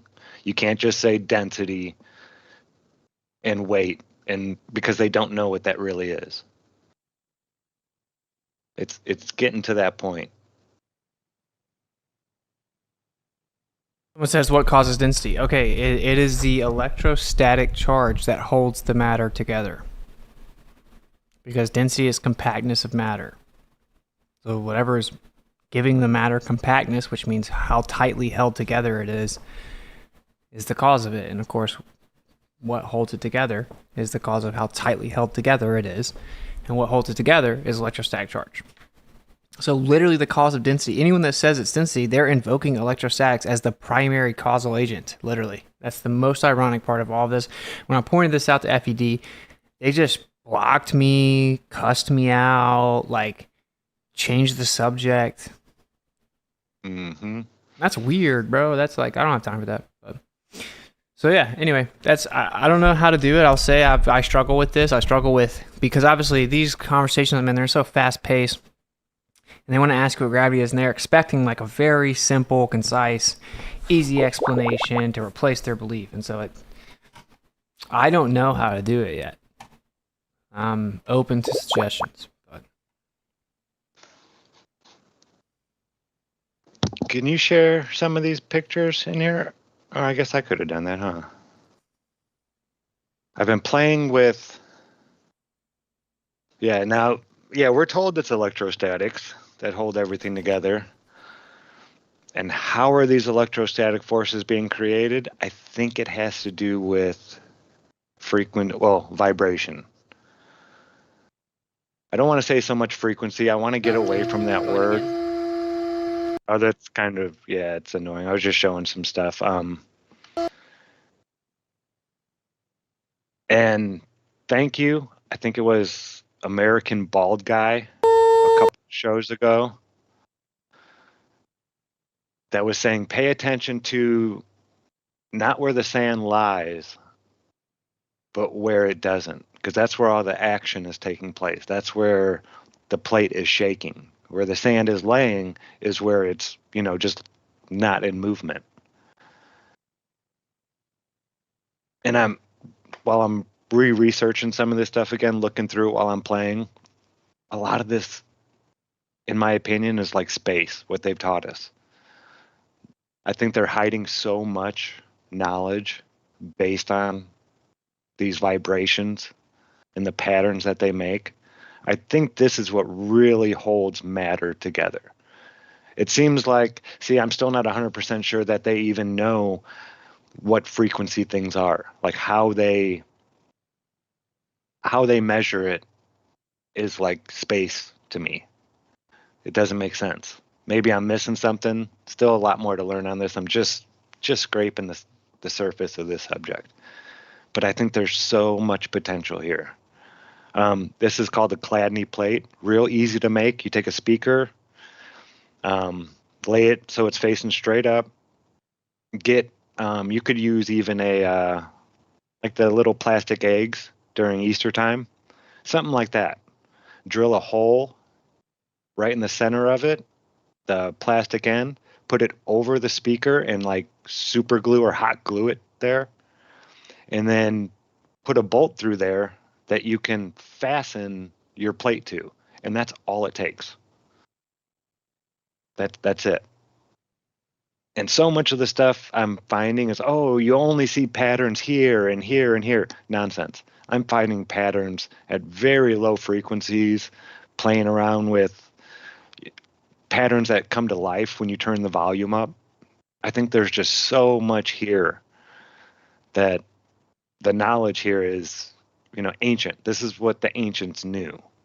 And they don't want to see them looking into this stuff. It's interesting. This is what I kind of covered in my speech, because I was pointing out like the scriptures keep kind of being right, and it tells you that everything was made from sound, and said let there be light, and there was light. And then Tesla, after years of studying, it's like, light can be nothing more than a sound wave in the ether. And we know that like literally everything that exists is vibrational. So if we look at it on a fundamental level, all matter, everything in the material world that exists is electric, and everything that exists is vibratory. Right? Mm-hmm. So the next logical step is that those are tied together. I brought this up to Bob a while back, and I was saying, I don't think there's any such thing as rest at all in this world. And like, I think that what we call charge is actually just vibrational displacement. And it's basically, it vibrates within its medium, and then that basically causes it to do what we call charge up. Mm-hmm. And then once that system gets full, right, it's like, okay, now it's still charging up. So what's it going to do? It's going to get rid of, it doesn't have room for it all, right? So it's going to start getting rid of the excess. And then we call that negative. It's just discharging. Everything's vibrating. And dude, it's so clearly the case, because like when you do a Van de Graaff generator, right, you have the belt, you just start spinning it. Well, the faster you spin it, the quicker it charges. If you take the balloon, the faster you rub it on your hair, the faster the charge is, the more charge there is, right? The faster it builds up. There's a direct relationship between movement, friction, and charge. And so really it's like, I would say that basically the material world is like the visible light spectrum. So we know that we only see less than like 1% of the spectrum of light. The visible light spectrum is a tiny percentage of the whole spectrum. And I would say that the material world is a tiny percentage of the whole spectrum of vibration within the ether, in the background. Exactly. Yeah, it's the same exact thing. And so everything is being created because it's being displaced. The ether's being displaced. It's being perturbed, disturbed, oscillated. It's vibrating, and it's causing it to change form, right? And that's where we get everything. And that's why you could, certain clothing material has certain quote unquote frequencies or vibration. Everything has like signature frequencies, right? And I think that's just, I think it's really not super complicated. Like everything is sound. Simatics kind of shows you that as well. You can really change the material composition of something. You can disintegrate matter. You can help matter to coalesce. You can make water turn into light, right? Like sound can literally do everything. And that's just vibration. Vibration of what? Well, we got air. What if you were to not have air and there was vibration? What would happen then, you know? And so anyway, yeah, that's kind of my take. I think that what we call charge actually is vibration. It's more so it's an effect of vibration. I would agree. Yeah. And they say, you know, crystals are the highest vibrating solid matter that we know of. And it would make sense. They're almost perfectly aligned, the crystal. Now, what's Guys, really sorry neat for about it... Oh, go ahead. No, sorry for interrupt. I need to go to this debate. Maybe when I finish and you are still online, I get back. All right, give them hell, Iru. Okay, thank you. All right, good luck, brother. See you. But yeah, crystal, it's amazing. You know, you can take a quartz crystal and just press on it. Just apply a pressure to it, and it creates a charge. A measurable charge. You can measure with a voltmeter. It's amazing. So yeah, everything is electric and vibrating. And I think the vibration when it was created almost determines its potential for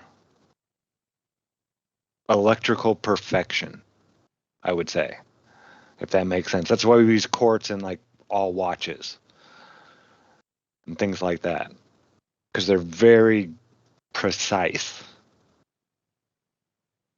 These are like perfect pieces of matter, almost, as close as we can get to perfect.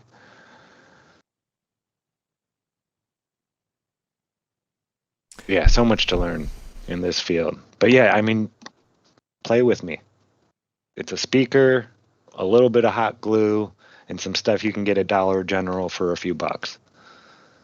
You know what's And then really the plate. interesting about this? People are going to get triggered about this maybe, but so it's like if something was making sound above us and that would literally emanate out from the source making the sound, it would come down to us because they're above us. Even if it goes omnidirectional, right? If it radiates out from there, well, it's just, we're only going to be interacting with the part that comes down to us because they're above us. The source of the sound is above us. It comes down to us, and the actual vibration of the background is where you get electrical phenomena.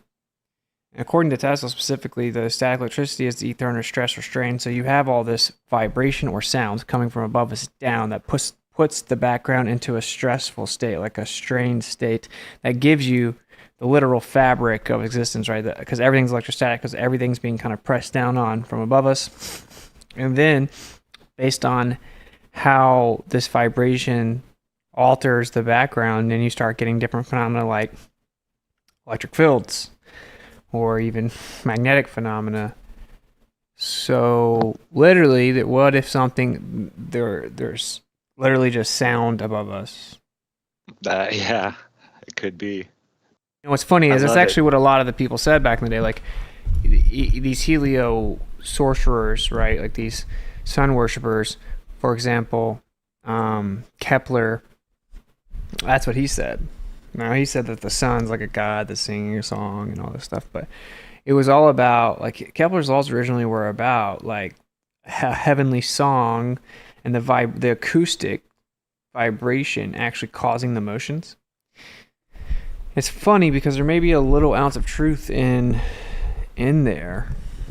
Yeah, I don't know. I'm curious what people think, because obviously now there's like scriptural and takes on it, of course, which is that there is literally like sound above us, like even singing. Yeah, don't they claim the stars are angels singing down? So some think the stars are angels, yeah, because some of the stuff it says in the scriptures. But that's not even the only reason I'm saying this. What I'm saying is it just makes sense that, because we were like, oh, there's electromagnetic energy coming from. Well, what is that? Mm-hmm. And I think Simatics has pretty sufficiently proven it, right? Like Sound is on sound. the EM scale. I mean, it's there. Tesla said light is nothing more than a sound wave in the ether. Lowry in chat had a great, beautiful saying. We are friction against the ether. What do you think about that? Yeah, I agree. I think everything is. Yeah, I think that's very well put. Friction against the ether. That's how matter forms. Yeah, I mean, these are definitely deep conversations, but I think it's pretty simple, man. Like, I mean, we know that so I think we've all agreed that like the number one natural law is like pressure mediation. And really simply, it actually is already a natural law. Basically, it's just that everything seeks equilibrium. And that's basically the second law in really simple terms. Like, that's the real natural law, though, more precisely and concisely, is like everything seeks equilibrium via pressure mediation, if you wanted to get more specific. And so, what would you say the first law? All is from one? Yeah, I guess you could say that, yeah. Like the Hermetic principles, I believe that was his first principle. All is from one. The source from above. Yeah, I think they knew this stuff, and that they've been hiding a lot. I would say that's supernatural. Those like, say if you wanted to limit it to a natural, like, I think that the best summary of natural law would be that, because when you say all things, you're speaking within the confinement of the natural world. Obviously, like if there's a primary source outside of this place, technically supernatural, right? But yeah, I mean, in terms of just like overall existence, I would say, yeah, that's the number one law, of course. But yeah, I don't know. I think this is interesting. But I think it can also be very simple and it's pretty indisputable. Everything vibrates, everything's electric, everything's seeking equilibrium. Period. People have beliefs of all kinds of crazy other stuff, like space and time bend and warp, and it's like whatever. Let's just talk about what we do know. I can literally turn water into light with sound. I can literally change matter with sound. Literally everything that exists on a microscopic level is vibrating. Everything that they look at on the quote-unquote subatomic scale is in constant motion. Nothing is ever truly static or at rest. So everything's vibrating. Everything's vibratory. Everything's electric. It seems like a pretty simple. I don't know. Like if wherever you are in this journey, you feel the need to fight against those two statements, like I think you're missing the mark somewhere. Yeah, do some more research, and do it as open-mindedly as you can. Go out and try some stuff. Test things. Like, I didn't have $1 million to do it. It took me, years to gather up all my equipment to do a new test and this and that. It was fun, But it's not going to happen overnight. This is something you're going to have to put a lot of effort and time into to truly comprehend this stuff. And the rest is up to you. We can only say the truth. We can't make you find it. And I'm not going to defend the truth. It'll defend itself.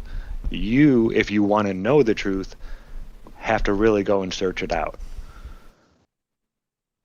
Someone's like, can you explain a little on this downward electrical charge things? You want to try to explain the concept? Yeah, sure. Real quick. There is a high electrical charge above our heads that gets, at the ground, we call it neutral. That's our zero, our starting off point. It's because that's where we live. Now, every meter you go up, it raises in voltage per cube meter. like 1 meter by 1 meter by 1 meter. You'll have 100 volts at the ground in that meter. And as you go up, it increases 100, 200, 300, 400, and keeps going up gradually like that. Now, when you put things into an electric field, matter in the electric field will polarize electrostatically. Because if you're in an electric field, that means you're surrounded by electrostatic potential. Now, what's going to happen on the piece of matter is the electrostatics that are on the piece of matter, the negative is going to go to the top of that piece because it's going to be wanting to go towards the positive. And the electrostatic charge that's higher or positive is going to point towards the ground, and it's going to polarize that piece of matter. Now, when you have polarization in an electric field, you get acceleration. Now, that piece of matter is going to move along the electric field line, which is pointing straight down, perpendicular to the Earth. You're going to have movement. The higher it up it is, the more time it has to accelerate along that field line. I don't know if that was a little too complicated, but this is, you can test this at home. You can take 2 pizza trays, like I've done, Austin's done it. Van de Graaff generator, it was one of the first things I bought. And here on Earth, we have the high potential above us and the low potential below us. Well, if you reverse that, in between your 2 plates, the electric field will be reversed. And matter will actually fly up and stick to the top plate. Almost like everything inside there, gravity, so called, was reversed inside there. This affects water, it affects solids, and it affects gases. There is no type of matter that this doesn't affect. So anything within an electric field, which you are, everything we know is, there is no place here in this realm that we've ever measured that didn't have an electric field. And it's always the higher up in altitude you go, the stronger it is. And that creates a vector, a direction and a magnitude.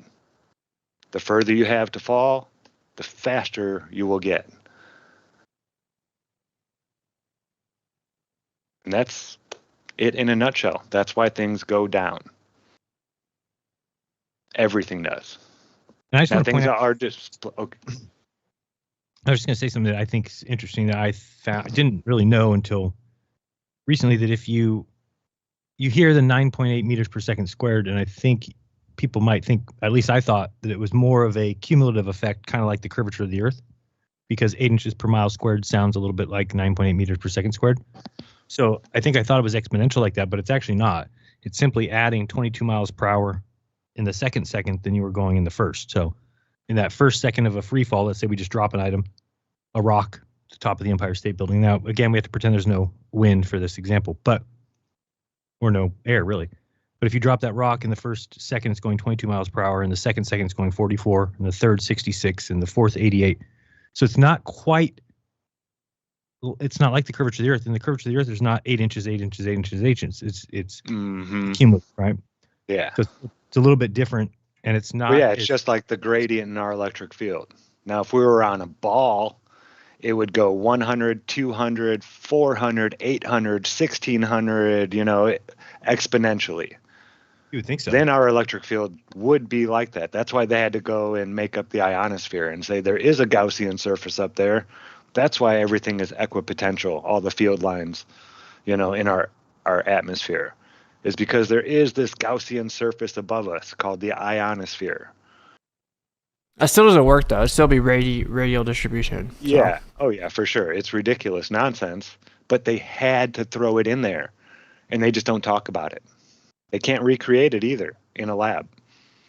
Even though someone said something like, "Oh, just coincidentally, wherever you're standing is always is where 0 always is."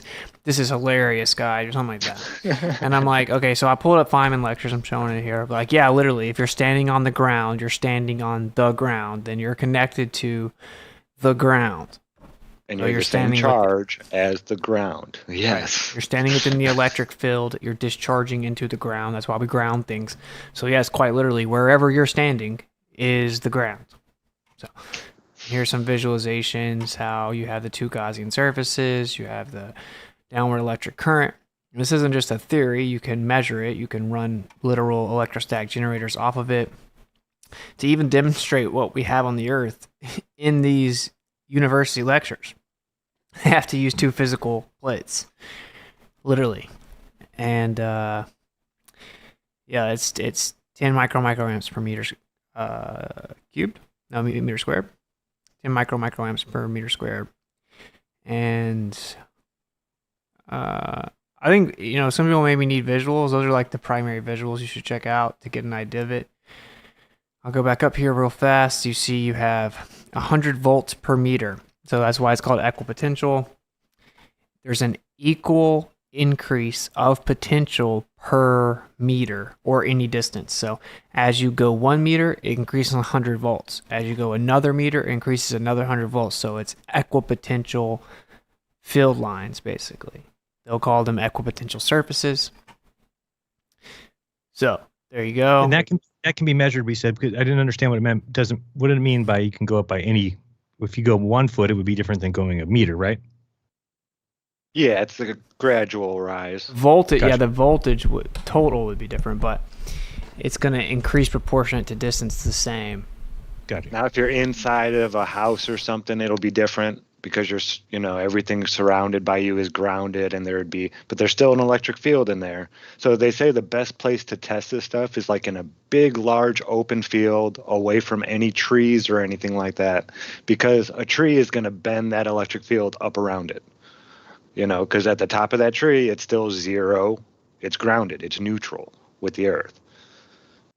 So the best place to test any of this is out in a big, flat field with no trees around, and that's where you get your best readings for the 100 volts per meter. We have the least amount of distortions due to the surrounding environment. Yeah, I would love to see the electric field. I don't know if it's possible if they have that type of technology, but I think it would look like Neo looking at the Matrix.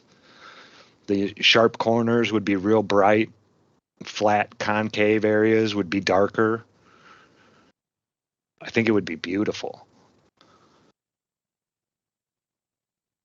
So yeah, this is probably the best visualization. So Yeah, what Feynman happens did a is great job, I think. this system is trying to seek equilibrium. You have the potential increasing further away from the ground. So what's happening is you have this downward electric current because the ground is where it can go to equalize. So we have a downward electric current. We have tons of energy coming from the sky down to us. It denotes the requirement of something physical above us. Literally. Mm-hmm. Literally. And seemingly parallel to the ground. And if that is not the case, then as you get to the extremities of whatever the physical surface is, as it begins to no longer be parallel to the ground, the field would change. So the flat earth idea, right? The field would change proportionate to distance away from the center. So as you went further south, the field would change if we were under some type of dome. If you got close enough to whatever the theoretical end of that dome was, the field would not be the same. Nuts. Yeah. No, it would be, they call that the fringe area in electrostatics. When you get near the edge of the plates, it no longer just goes straight up and down. It'll go outside of the plates and stick to the other side of the plate and stuff. Yeah, it gets real crazy near the edges. It's no longer nice and linear. Yeah, it's pretty wild. Now, say there could be a giant dome over top of you, and for all the land that we know about, it would pretty much be the same. It really just depends on the surface, right? People think of this really drastic arc, but it doesn't actually have to be that way, right? It can be a pretty slow rate of curvature over top of you. And there could also be something within some type of dome, like a layer, that would effectively just be parallel. It would just be within it. You'd have a bunch of parallel circles, right? Like flat, parallel circles. That makes sense. So a dome does work better than a flat top? Say again? Would a dome work better, a dome shape for the electrical field, or a flat top work better? A flat top would work better for the field that we see here. But what I'm saying is, if it was a dome, you wouldn't really be able to see a difference until you got out towards the end of it. So really, until you got near the edges. For intents and purposes, it doesn't matter either way. As the question overall, if we assume that the field looks the way that it does, where we can go everywhere, then flat. But either way, you say there was a flat surface above us. As you get closer out to the end, if it doesn't come down at some point, then just like he said, it's still going to get crazy towards the edge or whatever theoretical end. Yeah, it's weird when you really start looking at the flat Earth, how it kind of almost plays out more like a dime than a dome. Seems like it's more of a flat, very, very low ceiling compared to when people draw the dome. They draw the big, the snow globe. Yeah. So this is what I currently think, bro. So what I think is there is a huge dome, and I think that there are layers within the dome. So it's like if you filled up you took a bowl, flipped it upside down, and you filled it up with water. If you were, say you made a density tower in a upside down bowl, right? It's like, well, each of those layers are going to be flat. Yeah, it's within a dome, but each layer is going to be flat all the way to the top. And I think... Good point. They wouldn't like curve with the sphere. Exactly. It would just be, basically, it would be giant flat circle layers. And then I think actually all the stuff we see, what people call nebula, these galaxies, all the stuff we see in space, I think it's all within the container. Yeah, probably. That's what I think. And so I think it's probably pretty big, but people kind of think, oh, well, then we could go all the way up to there. And like, no. I think there's layers. Yeah, it's like people don't ever question when we look at the microscope at our hand. Nobody says that, oh, those things in there are trillions of miles away. We recognize that we're looking inside. Yeah, but we don't recognize when we're looking through a telescope that we're doing the same thing. Yep. You're just looking inside the firmament. And you're taking it for distance rather than for what it is. Yeah, that's crazy to think about, like all that stuff up there being within this like terrarium. But I think that's the case. Reflections of reflections too. I've seen this kind of idea where it could be you're actually seeing multiple layers of reflections, but they're all kind of hard to tell when you're looking through telescopes. I've never been able to see that. So at the conference, Joe was like showing his kind of like his model. Yeah, there's some pretty interesting things there. So he was showing like with superfluid, you can perfectly imitate the phenomena we see in the sky, different colors, different shapes, all that. And he had a whole room set up, and you can have like the star trails. So he just put a projector of star trails up on the ceiling, and it would show up on the dome, right? And then it's rotating one way, but if you take the camera to a time lapse towards the what would be the southern portions, you will actually see a counter rotation in that dome, and you'll see it wherever you are. So like you could literally get the counter rotation in a small little section on 4 quadrants. Wherever you put that camera, you're going to see a counter rotation, just like we see. It's wild, bro. Would it be a reflection though? That what we're seeing would be an actual reflection though if you're looking in the ball. Yeah, in that scenario, yeah, it is. It's basically reflecting off the dome. So then, I would say that's going to require again layers, but I don't know because were you trying to say that it would be the opposite way? No. If you're looking like say features on the sun, like the sunspots or something. If the reflection piece would then be flipped or mirrored. Oh, yeah, obviously model that you're talking about. Yeah, it's pretty interesting, man. And then he was showing like the moon, and he was imitating eclipses and the blood moon and all this stuff. The part that was super fascinating is like if you take time lapse in that dome of the star trails, you will literally get like little sections actually like at rotational points that are counter rotations, and they'll be all along the outside, like individually, which is crazy because if that's the case, seemingly you could test that, right? Like if you could watch the sky and then travel fast enough, so maybe a plane. If you could travel fast enough to outpace sidereal rotation in the south, you would seemingly you would see some type of transitional periods. Or would that thing actually follow you? If it follows you, your angle would change. Well, that is what you see. It changes. So there's some like potential for tests there. No one's ever done that. Like no one's ever tried to keep up with the rotation of the stars in the south, staring at it the entire time as they fly a plane for a long duration at night in the Southern Ocean. Like no one's ever done that. I mean, I've never seen it, obviously. So I don't think so. And then if they did, they would still.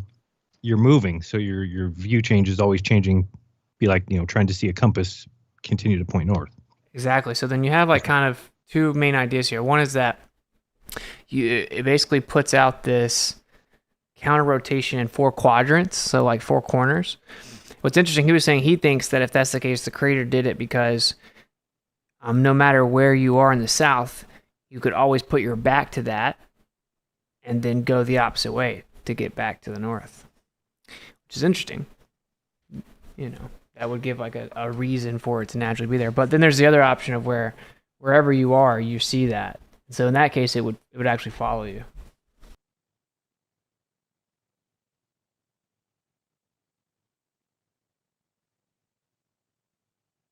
I don't know. Anyway, interesting stuff.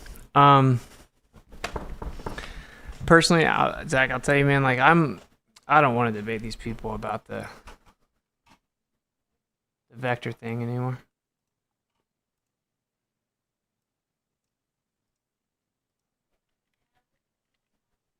Can you guys hear me?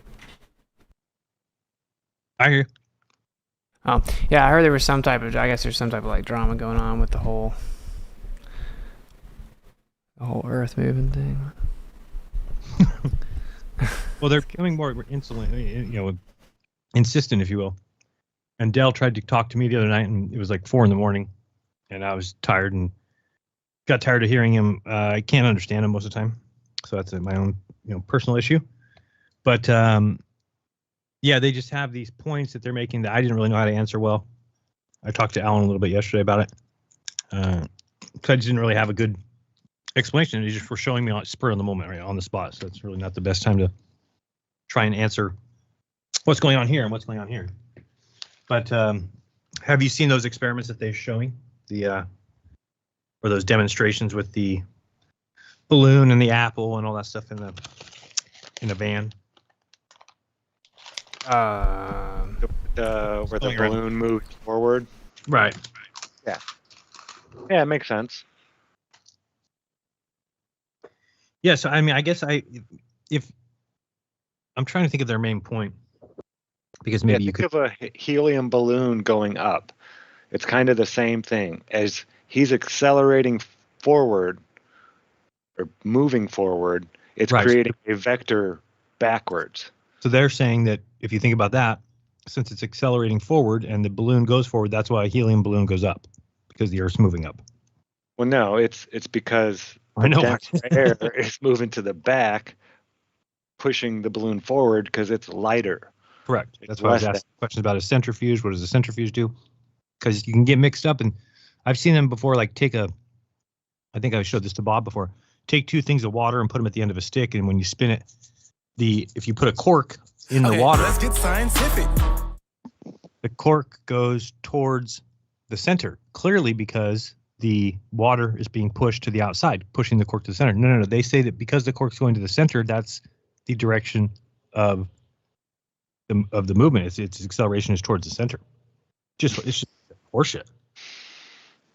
Yeah, it's so backwards. It's like, no, it's just density and buoyancy doing the same thing. Now you've added another vector. And that's it. Okay, they would ask this, if I'm getting this right. If an item's dropped on Earth in free fall, does it show acceleration? Well, no, because you're moving along with the vector. It's not going to show acceleration when you're moving along with the you can't measure something you're moving with. I think that if you had precise enough measurements, that you would be able to get a very small displacement depending on the situation. Like, I keep saying that to them, and no one ever responds. So, Yeah, I don't really get it either. you understand what Zach's saying? Basically, like, there's a downward electric vector or bias. You're moving with it. Like, you're moving with it, and you're trying to measure some type of difference. And they're like, oh, there should be a difference. And I'm pointing out, in addition to that, well, actually, kind of depending on how it goes, you would be able to measure something, but I think it would be very, very, very small differences, and it would just depend on the current electric field, all that. And what do you know? Like, literally, when we make those precise interferometry measurements of things falling, we do literally get different rates. We get different rates, and they're really, really small differences. So, I mean, that could, if as long as it's not operator error or machinery biases, that would kind of disprove the Earth moving up thing. no, but I keep bringing it up to them, and they just start calling me names. So that's why I'm like, okay, I'm gonna pass. I got it, whatever. That was fun. Yeah. Because like I'm all for people being open-minded. I'm all for like people thinking outside the box, coming up with new things. Like I genuinely enjoy that. I don't have any beef with that. Just like if you act like you know everything and you can't just have an honest conversation, then I'm like, all right, bro. Because every time I bring that up, they're like, so either they literally just start calling me names and saying I'm stupid to understand it, or they just start like looping like a catchphrase about no displacement. I'm like, I just addressed that. Yeah, that's how I felt. I just felt like it was like being set up or something. It's like, I gotta go. And then the only time I'll ever even kind of get a response is like they'll say, oh, well, the electric field does play a role, and there are other things like electric forces and stuff that will change it. So it's like, I'm like, oh, is the Earth speeding up and slowing down?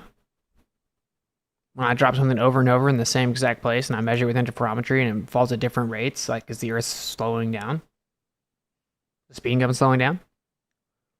And it's like, no, the electric field affects it.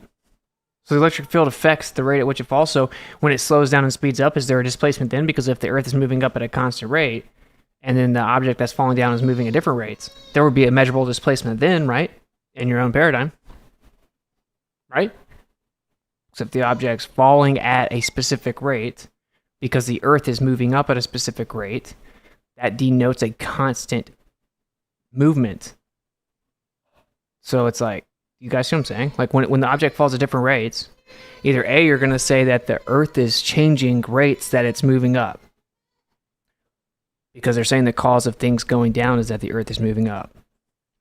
So now that it's falling down, perceivably, at different rates, that means the Earth has to be moving at different rates. Option 2 is you invoke other things. So there's other variables at play that's making it change at different rates. So like, okay, then you're refuting your own. I brought this up because I knew it was like a setup refutation. And this is why they all just start calling me names. And it could, because, okay, then if you're saying that other variables are making it fall at different rates, what you're saying is there would be a measurable displacement if you had precise enough measurements. You can't have it both ways. So you can't have your whole argument be that there's no displacement, and then when I point out the fundamental flaw in logic, you then say, well, there are other variables that make there be displacement. Okay, then you've now refuted your entire primary premise, which is that there's no displacement. And I've had conversations in DMs, Telegram, XDMs. You know, I try to jump on Dell's show because people wouldn't stop asking me to, and like none of them address it. So anyway, that's my input. I don't really see a way out of it. There is no way out of it. So, you know, there's my take. If do you guys understand what I'm saying? Yeah, absolutely. Yeah. I'm just trying to remember exactly what their argument. I think I even at one point said something to the effect of, well, what is your one main problem with the stationary Earth with a electrostatics and density causing things to displace? I'm trying to remember exactly what it was because I don't remember what their one main point was, other than he kept asking whether or not there was acceleration in something falling down.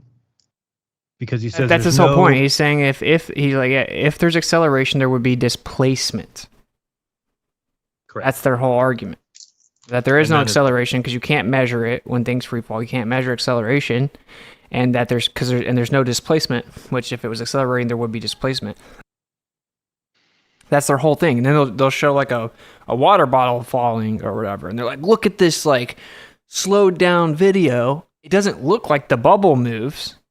I'm like, Do you think? what? Do you think it's weird that I feel like it's a trap if we start talking about vacuums. Like I feel like I know you can create a vacuum for this drop test, or you can say it's in a vacuum, or you can put it in a vacuum. True, but I think anytime you try and draw conclusions from that, it's a little bit weird since it's not really a nature thing. Whereas this vacuum exists. I remember one of the things that Bob used to say that would bother me to start was, when he started talking about this subject, he would then say, okay, say you're in space and there's nothing around you, and you which direction you go? I'm like, okay, well now I don't think that exists. So, but you remembers that. Oh, I don't know. Yours not here anymore. I remember that one. Yeah. But I mean, I since have been won over because I did keep getting to the point where you're right. I couldn't just say relative density because why down? And then when you guys showed that we can reverse it and also measure it, I don't think it's, again, these are the kind of things where I think as a community, when something can be accounted for and shown to exist and has to be involved, then we just adopt it. And we never got to that point. We never, as a community, we're still in this, well, that's your truth, that's our truth. When things get refuted or shown to be wrong, we need to drop them and move to the next. And I feel like flat Earth would be getting bigger if we were narrowing our ideas to at least the most concrete, right? When you have 150 different theories, it's hard to recruit people to that. People don't want people want answers. They don't want to show up and be like, all right, how does this work? And then it's one of these 97 things. Yeah, show up to a big messy brawl going on. Like, Right. I'm not going to join this conversation. Right. So if we just saw some things that exist or don't exist, and we can, and yeah, you may be against what you feel. You're like, okay, I'll compromise on this one or something. But yeah, there's no compromise by anybody in this. There's just, we're going to say what we say because we're just going to keep saying it, even though they've been pointed out to be wrong. That's what's so weird about this is like the globe side, they can't acknowledge it, right? Like they have this, they can't because they feel like it jeopardizes their gravity belief, and so they just disingenuously avoid it and blah blah blah. But why Even though would that's a what's flat taught earther do in that? like mainstream physics? It's crazy, dude. Why would a flat not earther like- do that? Like, why would a flat earther not just take the approach Jiren just said, which is like, oh, okay, well, you can demonstrate it, you can measure it, you can prove it is there, it's automatically at play, so let's just like absorb it. Like, let's also acknowledge that because like you can prove Ego it. thing. When you yelled at somebody and called them stupid and said that their belief in that is retarded and doesn't need to be there or whatever, you're never going to allow yourself to realize you're wrong. And that's the worst thing of all. Yeah, there's ego involved. Yeah, it's just, it then becomes this, I'm going to stay on this point and I'm going to kind of create these ideas or create these words I can say to get around it, where you're just refusing to come off your truth because you might have some idea that people consider you an authority and you don't want to ever say, oh, oops, I was wrong about that. Oops, I was wrong about him. Mm-hmm. Big shout out to Archer Dog over on Rockfin. Tipped $100. Says, time to come up with some tests that would be cool. Make a GoFundMe for some. Let's do this. That's a good idea. I've Yeah, always it's about time for another type of test. I've always wanted to do a balloon launch, like 3 balloons at the same time. East Coast, West Coast, and say somewhere down in Mexico or something, or even further south. I think there's a lot to figure out there about where the sun would be in relation to all those. That would be cool. Yeah, I'd like to see something South America, North America, observations, differences. I'd like to see somebody go down to South America and spend, I don't know, a couple weeks down there, just look into the South and then, measuring whatever they can with the sun, with the moon, with the stars down there. I've never really seen a whole lot of footage gathered from out that way. I mean, there are bits and bobs here, but Yeah, I'd like to see, somebody go out there and do a whole night of it during their winter and see what happens. Just all kinds of stuff like that.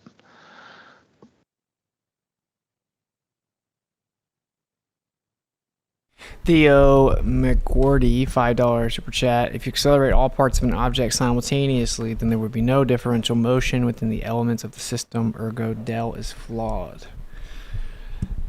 Thank you for the super chat. That is what Zach was saying.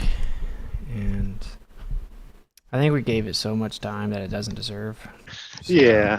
Yeah, I've said my piece. If you guys don't want to like me because I don't want to talk about this anymore, that's fine. We don't need to talk. But I've said my piece. We can just be friends and not talk about it. It could be like, your buddy's old ex-girlfriend that you just don't talk about her anymore. Whatever. We can be friends. I don't need to talk about. But I've said my piece on this. I'll make my position very clear. Like, if you want to talk to me about it, then just come knowing that you should be starting the conversation by addressing the direct refutation that I've said 15 times to every one of you guys that reach out to me. Obviously, I could have gone the route of just been like, you sound ridiculous. I don't like to do that. That was done to us. That's still done to me all the time. I don't like to do that. I don't like to be dismissive or gaslight people or whatever. I listen to you guys. It's like a cult. Most of you guys are in a cult. It's like you won't listen to me. You're not having a conversation with me. You're just talking past me, and you're avoiding what I'm saying. So, to repeat my position one more time, because I don't really want to talk about this, just because I feel like it's been refuted.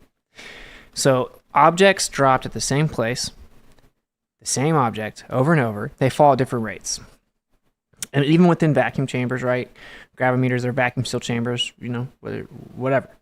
We use interferometry, highly precise. We measure to like crazy decimal places. Things fall at different rates. Okay.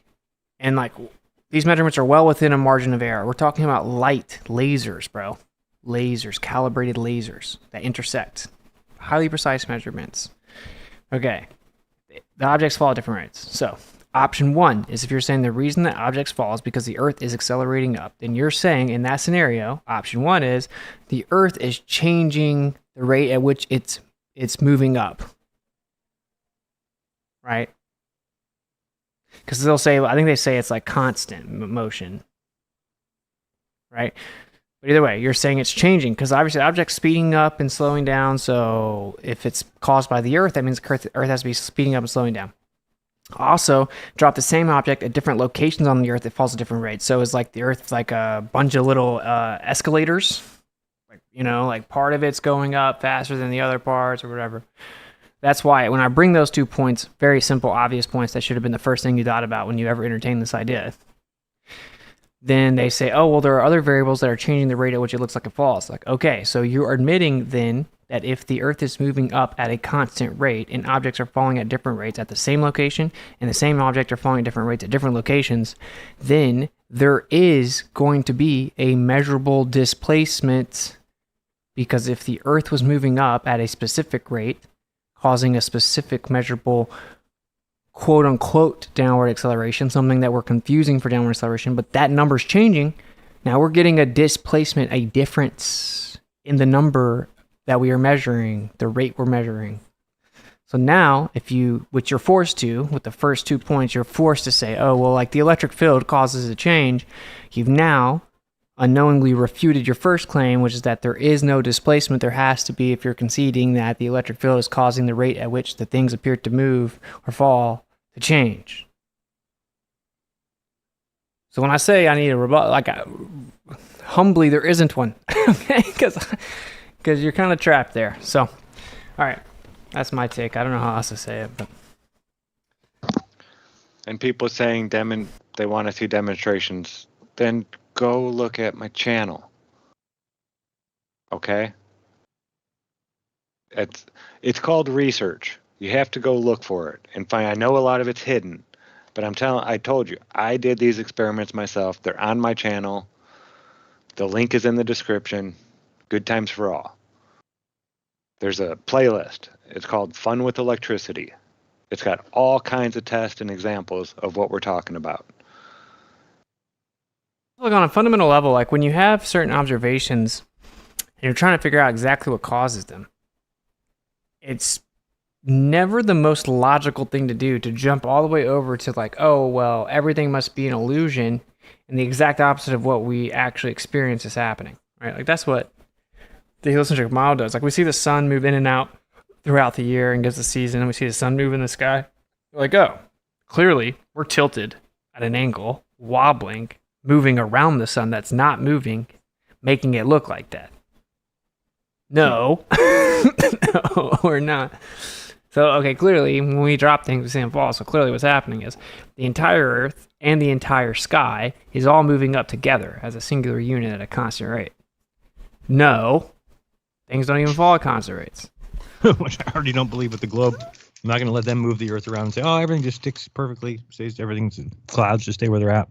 Even worse, they got to say the whole sky is moving up at the same rate. Yeah, I don't get it. We're getting way closer to the sky. I mean, whatever. Big shout out. Archer Dog again with another $100 said, what tests would we do if we had the money? Thanks, brother. See, I would start playing more with, I'm on a Simatics kick right now. That's what I'm in. I'd get 10 speakers all lined up, all with different types of material, plates, and be really fine-tuning this this whole frequency thing and how it's pressure mediations involved and just how the creator is doing it. Wouldn't it be cool to make matter?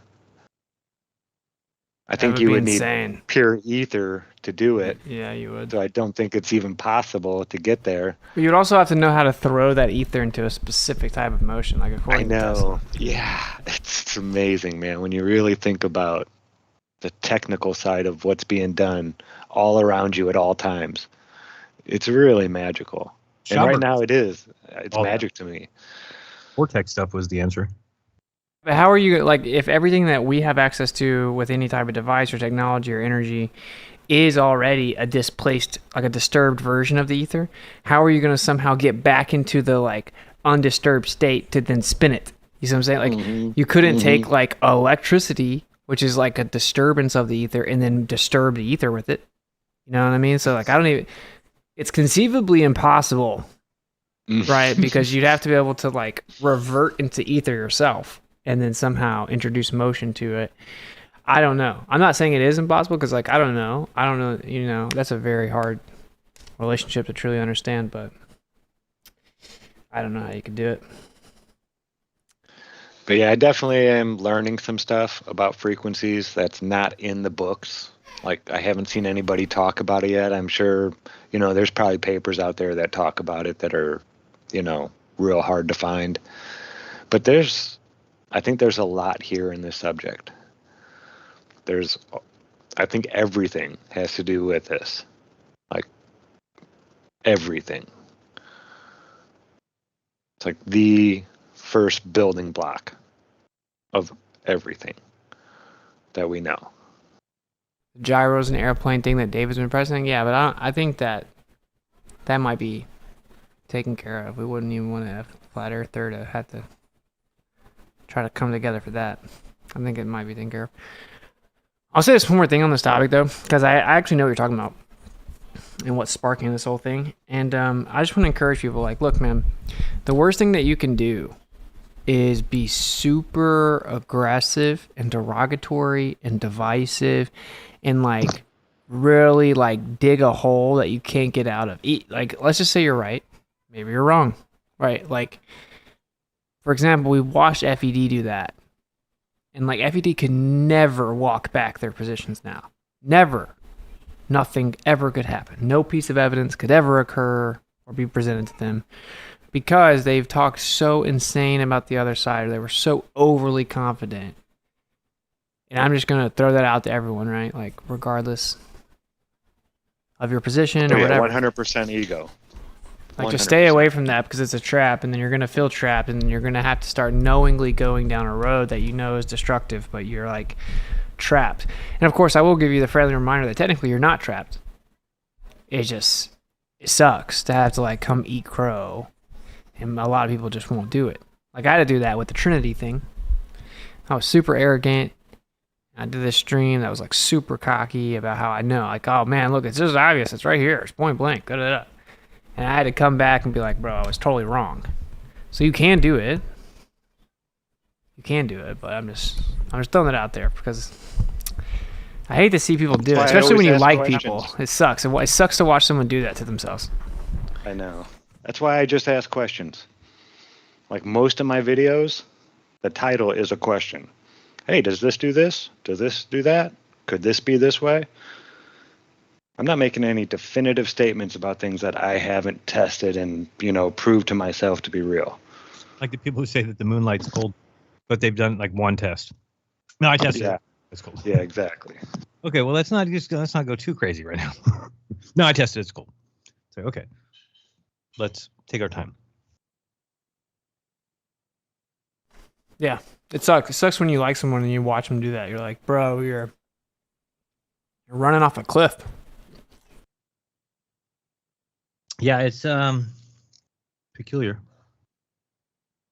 It's a good study into human psyche. I mean, I'm doing this for 9 years, and I've learned so much about people through the process. Just what motivates them, what they're willing to do, what's more important, your name or your face or the truth, or it's pretty surprising, pretty shocking.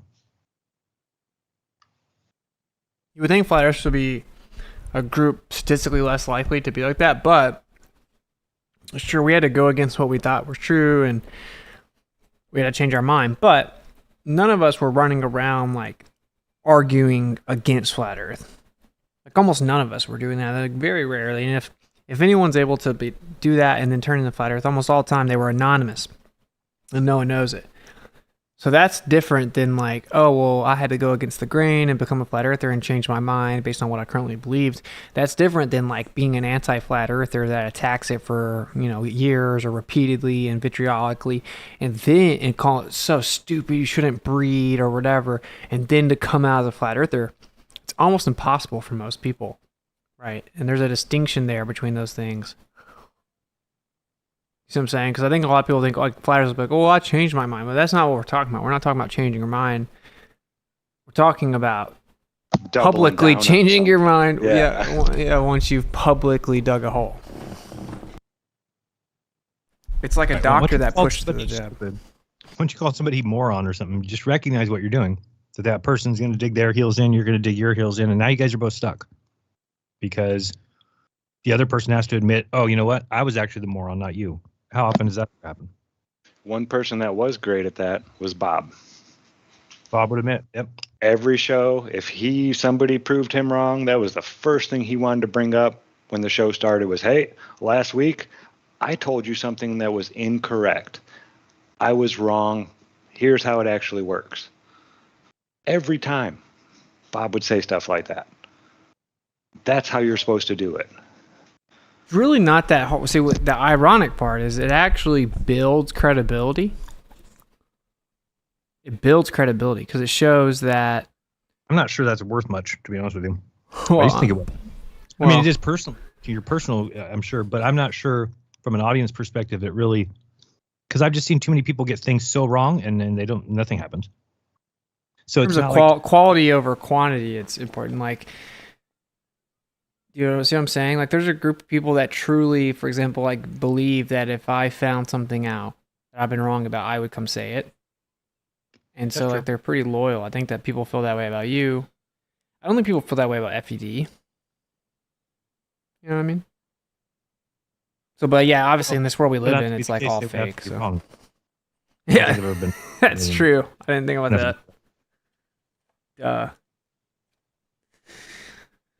But yeah, anyway, to each their own, I guess. But yeah, no. Anyway, go ahead. No, I was just gonna say that's. I think that we could move this forward a little better if people did kind of hash out some of these topics, or because is it just basically we have to set up and now we go, okay, well, forever there's going to be two sides of this gravity debate. I mean, it just seems weird to me. But dude, I'll tell you this, dude. The vast majority of people I hear waking up to flat Earth right now, like they're all on board electromagnetism and ether, because they just like any intelligent person who does research finds out they had the ether. The government came in and gave us some like Jewish mysticism, pseudoscience in its place, and then started using ether physics to develop all kinds of crazy technology. It's one of the biggest lies ever told. You find out, oh, it got thrown out because it had to, because of heliocentrism. To remove that from your journey of waking up as a truther or as a flat earther is insane, and it is a minority position, and it can only be explained with ego. Because like the vast majority of people that I come across, either they already woke up to the ether and they found out how it applies to geocentrism and flat Earth, or the other way around. Like, so yeah, there may be two camps, right? But like, really, there's not. Like, there's not really two camps. Like, it's like 90-10. And we proved that. We proved that when we had a little showdown. Then I asked for the debate, and they refused to debate me. Then I did my stream, and I exposed all of it, and I broke down atomic physics, atomism and ether, and the people spoke, bro. They're like, why would we not discuss this? Why would, like, what? Mm-hmm. So weird. Yeah. It's so weird. That's what made me make content. I don't get it. So sad. Oh, dude, it was like the biggest thing. I became obsessed with it. I'm like, whoa, this is crazy, bro, because this is like one of the biggest lies of all of it. And I'm like, yo, dude, look, if you read that these electrical field theory people, they had it figured out. If you go read Harvard right now, they're like, we don't know what this is. It's like, well, they did a century ago. So where have you guys been? Yeah. I think the difference too is if you think about it, like, I'm open to the to relative density. I'm open to everything. I'm not. While I have my current belief, it doesn't mean that I'm so cemented in it that I'm going to simply look for. I already found the truth. That's the problem. I think admitting that we don't have the truth, that we haven't found the truth, is important, because I think there's other people that go around who tell you that they know all truth. RV Truth knows every psyop, every person who died, every news that's fake, every 33. He knows it all. He's never missed a thing. So I don't know diddly. I don't know diddly. Yeah, exactly. And all I do is get closer and closer to what I consider the truth, just by simply saying which claims better match reality, and then move towards those claims. Like, you could tell a lot about people with the assassination attempt, for example, right? Like, there was a group of people that were like, they knew for a fact it was real and you're stupid. And there's a group of people that they knew for a fact it was fake the second it happened. Yeah, like, think of all the investigating they were doing, like the 2-3 days after that all went. I mean, then there's just new stuff that comes out that makes that all mute. And like, people don't even realize they're just digging into things that didn't even end up being anything, because new evidence came out that refuted that. It's just funny to see. Yeah, people love to dig into those things, and then they all feel like they are going to win some award, that there's some contest at the end for the greatest truther. How quick you called it. Okay. Yeah, because like, there was a group of wiser people that were saying, I currently think this. If I had to lean one way, I'm open to being convinced the other. I'm yet to be convinced. I don't really know. Here's kind of what I think about both sides. There was a group of people that did that. Like, for example, Greg Reese did that. He's like, I now it's kind of inconceivable to me how they faked it, but I'm definitely open to it. There's some sketchy stuff. I'll keep looking into it. Then there were like Harrison Smith on InfoWars, like, knew for 100% fact that was a real assassination attempt, and anyone question it is retarded. Mm-hmm. You know what I'm saying? I'm like, dang, bro, why'd you do that to yourself? Like, yeah, you really put yourself in that hole, then you're in trouble. Yeah, because now this dude just comes out with his ears unscathed, and I still wouldn't claim I know. But yeah, no. Anyway, to me that just seems so easy. Well, we know it's a theater. We know it's a theater, and we know that it's not something worth worrying about. And I think that's the ultimate gift that Flat Earth keeps on giving, right? Is this overall understanding of the way the world works, at least in a way that we know they're constantly gaslighting, they're constantly astroturfing, and just once you recognize that, it makes your life 10 times better when you don't even let it. Like, I don't really care, right? Like, I don't care whether it was 100% real or 100. The whole thing's going to be played up in a certain way, and it certainly has things that I question about it, and so I can leave it at that, and I'm completely happy. I don't need to have closure there. For me, like, okay, finally, I understand exactly what went down. Yeah, I don't need that either. It's like so many of the other things that they can sweep under the rug. That's why I I mean, I've known about conspiracies for a very long time. I wrote my senior thesis in high school on the JFK assassination not being, told the real story, the official story being wrong. But I never thought about even starting a YouTube channel because these are things you can't go test yourself and this and that.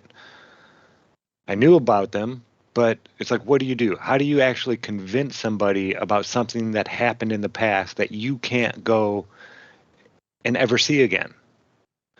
But the flat earth is right beneath our feet. They can't hide this one. People always say, well, what's the difference? Why is this, why you take this one so seriously? Because they can't hide it from you. They can obfuscate and, try to trick you. But you can go test it yourself and use common sense and logic and see that the earth is not a globe. It's not moving. You can test these things. So, yeah, that's why I started this whole thing. And the shape isn't important. Does not matter. What's important is that you're being lied to on a massive scale to hide something. I think it's the creator, in my opinion. Yeah, I think it's obviously the creator. You know what's so interesting about this topic? So so back in the day, when the world was less insane, it was the easier position to take, the position of indifference, or more so inconclusive position, right? So when you're like, I don't know. I don't know what happened here. Here's an argument for him being assassinated, an actual attempt. Here's how it was staged. I don't really know. That's actually the easier position to take. You're not trapping yourself. You're adaptive. You can learn information. But you can't post on social media with that.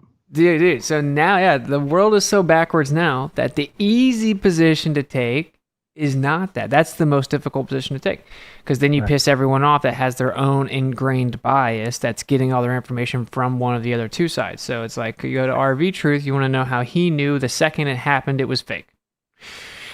And then you go to someone else who knew the second it happened it was real. And that's the easy position to take. Like, RV has his group of people and knows everything that ever happens on the news. Like, believe it or not, RV people do get shot in Chicago. That's a real thing. That's on the news sometimes. So 33 of them, though? I don't know. Yeah. So there's probably more than that, to be honest. Yeah, you have the easy. Did you guys know over like Juneteenth? Yeah. It was like 127 people got shot. Iraq, bro. 127 people. That's insane. Yeah, Defund the police, I think. Yeah, probably. That's probably the problem. That's probably the problem. Yeah. We'd be way better off people just stop committing crimes if there was no damn police. It's kind of similar to the citizens to carry guns. Yeah, that's what you need to do. Did you guys see that Kamala straight up says that she wants to ban assault weapons, and she wants a mandatory buyback program, and she's like, Australia did it right. How quick will there be another shooting then? I think there's no way that they like that. To me, I'm like, oh, Trump's getting in. Like, Trump's supposed to be in. You know, like, I just don't see that being their move. Like, trying to force you to give your gun. I just don't see that happen. I think they're getting real close to that. All societies in history have gone this direction, right? Because it becomes this vicious cycle where the CIA becomes increasingly afraid of the citizens, and the citizens see that, and then that comes in the way of surveillance. And then when the citizens see that, they become increasingly skeptical about the government, because the government's looking into them. So it's this vicious circle that'll never end. And this is why all countries disappear. This is why they all are gone. It's because eventually it boils over, and you're never going to get the government to stop. Once your rights are taken away, they're gone. And so at a certain point, the people are going to boil over and demand them back. Now, their goal is to get us into the metaverse, to fluoridate the population to the point where we aren't capable of taking that step that's been taken every time in history. That's what they're doing. Yeah, I just don't like, and maybe that's one of the ways that it would work, right? That somehow they could pull it off, is that I feel so confident about this, but I just don't see them forcibly taking guns. I don't see that happening. And Maybe Because that's we how don't they even could do have it, the right? firepower to really defeat the government anyway, right? I mean, if they really brought the military out against you, it doesn't matter how many guns people have. I don't think. So I It's mean, just really, more if of a principle thing. I think like if Right. if a yeah, like if a group Agreed. of people agree to give it up, then they basically say, okay, you can rule me. right. I think they do operate largely on consent. It just makes things way less messy. They don't want to go send full military force on American citizens. You know what I'm saying? Plus, there's tons of people that wouldn't do it. And they only go to wars, it seems, when there is backing. It just doesn't work for them when there's not. It's why I think that it has a lot to do with our intent. If you get the country to get behind you, then you can go and do these, weapons of mass destruction and stuff like that. But they've been trying to kind of get some of that going recently, and it doesn't seem to be happening. And Yeah, but there the are question is, more are guns. the people going to see through the? No, never. Are they going to see through the Iran attacked our carrier ship? Of course not. Because it's I mean, come on, like Iran attacked our carrier ship. I mean, surely if you hear something about Iran attacking us anytime soon, it is a lie. They've made it very clear they don't want to attack us. If Iran attacks us, do you think the people will see through it this time? No. Crazy, bro. I mean, I think we're at the highest probability of people seeing through it. Vietnam, it was like inconceivable that the government would blow up their own ship and say it was someone else. 9/11, no way we blew up our own towers, hijacked our own planes, allegedly planes, right? Like, no way. No way. Now people know that we did that. Now people know we're subservient to a certain, foreign secular nation state. And we know that they're consistently the ones pulling the strings to get us to go fight wars for them. We know who they want to fight a war with, right? And so we know that they clearly can't be reasoned with.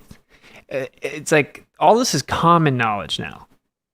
So like if there was ever a chance in American history where they could pull off a false flag and then the people would be like, I'm not buying it, it would be now. And unfortunately, I do kind of agree with you though that it just seems unlikely that you would have enough numbers that see through it. Because it's not, you can't prove it. Mm-hmm. If the news immediately knows Iran did something, bro, it's fake. Okay, I'm just letting you know.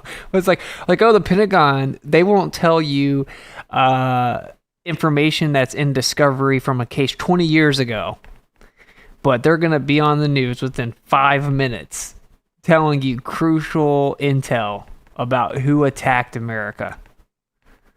Shut And up. that's like one of Iran's stances for hundreds of years now. I think it's over 200 years. The last time, that culture, the state of Iran, that area, attacked another country unprovoked. It's like a religious thing. So like Yeah. they feel they can't do it unprovoked religiously, and they feel like they have to do it in defense in certain scenarios religiously. And that's why they're like, no, who knows? There's people that say like they think Iran's not part of like the international cooperation kind of one world order thing. Somewhat hard to believe. There are people that say that they are. They're like, oh well, look, they said they're gonna not adhere to Antarctic Treaty, and everyone wants to take them out, and who knows, right? I don't know. But they are supposedly running all these war commercials. They say they have a religious obligation to respond, but they don't want it to escalate, so they're gonna try to respond proportionate or less, and blah blah blah. But to me, it's very interesting that like say Trump's like supposedly like right after the assassination, Iran had a plan to assassinate the president, and then he posts on Truth Social, he's like, apparently Iran had a plan to assassinate me, and if that was them, if that's true, they should be wiped off the map. Oh boy. Well, yeah, and we got like all these Republican warmongers talking about Iran. We got the quote unquote vice president candidate or whatever, JD Vance. He's like, a lot of people know there's something's got to be done about Iran, but none of these little like none of these little baby bombing runs. Like if you're gonna hit Iran, you got to hit them hard. Like, you people are psychos, bro. So, I don't know what you guys think about that, but I will say that might put a little bit of a damper on the flat Earth awakening, World War III. Yeah. Who knows? It's such a clever world. Maybe people were just like flat smacking people during World War III. You remember though, during the whole pandemic, like it did take precedent, right? Like immediately, that's what all flat earthers were talking about for a while, because we were like trying to figure things out and trying to adapt, and we were like backed into a corner, and we were like, are we ever going to get out? And I think we forget that. We forget how quickly flat earthers across the board, we were all talking about one thing for a long time. Batting 1,000 too. We were calling the whole thing Operation Lockstep in like 5 days. Someone sent me that 5 days in. Pretty crazy. Well, pretty interesting. Well, what do you? Like Gypsy says, the Vietnam War was started by a lie of an attack. Same tricks, different colors and day. You're gonna see it over and over and over again. Every single war. World War I was a false flag. World War II, false flag.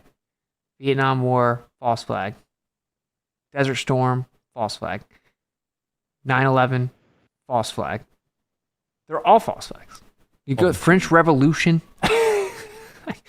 Did anyone throw tea off of that ship? And the American, Let's get scientific. It's pretty crazy. I doubt it. Doesn't seem like the best idea anyway. Dude, I mean, that story's so crazy. It's like, what was it, like 3%? They were pissed. Now we're just like, can I have 3% left, please? Yeah. As long as you'll let me spend 3%, we're good. Now can you take a little less than 40%, please? Pretty please. I saw that every one of every $2 that's spent is on government stuff. Insane. Well, you know what's really crazy though? So like everyone's like, oh, there are these ways to become informed and figure out that, taxes aren't quite what people think they are. They're not necessarily as obligatory as people thought. We'll say that. And many ways out. And people are like, but if everyone found that out, we'd be in trouble. Turns out that's actually not true. The only reason that we're taxed the way that we are is to create the illusion that we're needed to fund the government. Because when you really pull the curtain back, they're just printing money. Why would they need your tax money? They literally objectively don't. Well, they can't just print money, because if you did that, then you would be essentially able to, make the proportionate rich and poor off. So what they do is they basically just want to take money from us. That's basically their whole goal. So that's what they're doing, is just taking money from us, and then they get richer and richer and richer. But I don't think it's as easy to say, print money, because then what they do is they print money that has a debt. So it is just printing money, but then we have to pay it back. So they sell that debt. Yeah, and most of the debt's bought up by the Federal Reserve. So right, they print money, sell it to us, back. That's the thing. And then we have to pay it back to the Federal Reserve. But when you really look at everyone that's printing the money, loaning the money, and cycling it back, it's literally all just a scam. Mm-hmm. So because we're the ones paying the debt. We're, right? Like the companies that are to making the debt the to the same people in the bed with the people that printed it. Correct. That's what I'm saying. Take the money and they say, okay, we'll give you your money back, and then they go loan it out and they get the money, they give the money back. So everybody's getting rich except for us get poor. Basically paying the interest on their little fake loans back and forth. Yep. Thanks, Abraham Lincoln. So all I'm trying to point out is, like, sure, if like everyone stopped paying, it maybe something would happen, but I really don't think that a large percentage of people waking up to this would really change anything. That's my opinion. I mean, we see every time it comes down to it, they're like, oh, well, we'll just print some more. I guess there's an argument that, like, if over half of people were like, all right, I found out this is not actually required, maybe it'd be a problem. I don't know. But it is kind of, it is kind of required if you sign a W-2 or whatever this paperwork would be, I-9 or whatever you have to fill out. Because I always tell people when I was a store manager at CVS that we weren't allowed to hire you if you didn't fill that out. Yep. Yeah. That's where they get you. The corporations are in bed with them. That's all in bed, right? So CVS is in bed with the government saying, okay, we won't hire anybody unless they fill out this tax form saying that they're authorizing you to take a certain amount of their tax. So those people who try to get away with not paying taxes, that'll come back to haunt you. because you've signed paperwork and turned it in saying you owe those monies. So you just think if it's not past 10 years, I wouldn't think it's gone. I got surprised with that myself. Thought that I got away with it, but then realized, oh, it's because I signed those forms. They always knew I owed that money no matter what. You have to get away from signing those forms. Mm-hmm. And then you don't have to pay taxes, correct? Yeah, that's interesting. I mean, some people will claim that you can write 0, and then you're supposed to pay in, and that you can then say, well, I don't have to. Like, I talked to someone who claims that they did that, so they could show me the receipts. But I'm not giving any advice to anyone regarding that at all. But yeah, so I don't know, man. I will say though, I think like on a positive note, like this, like the idea of the stream was kind of a positive note, which is there are huge people becoming like increasingly more comfortable talking about flat Earth. Just like not just talking about it, just saying, hey, by the way. Yeah. I'm a flat earther. People are getting so triggered. They're like, oh man, this sucks. This is not why I follow you and all, and it's like people just don't care anymore. I think that they're just like, they need other people with as big of platforms as them saying it. And they're like, okay, well then I can do it. And once that cascade starts, it's going to be pretty much impossible to put it back in the bottle, I think.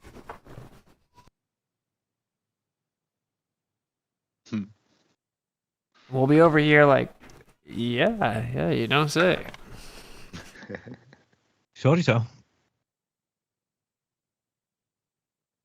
Then we'll be like, okay, Dell is the ambassador. Would you like to intro the new people? Here's my partner, ɪṛɪᴏ. And Oakley. You'll need a flat earth for that, pretty sure. It's like, how quickly can you turn them back around?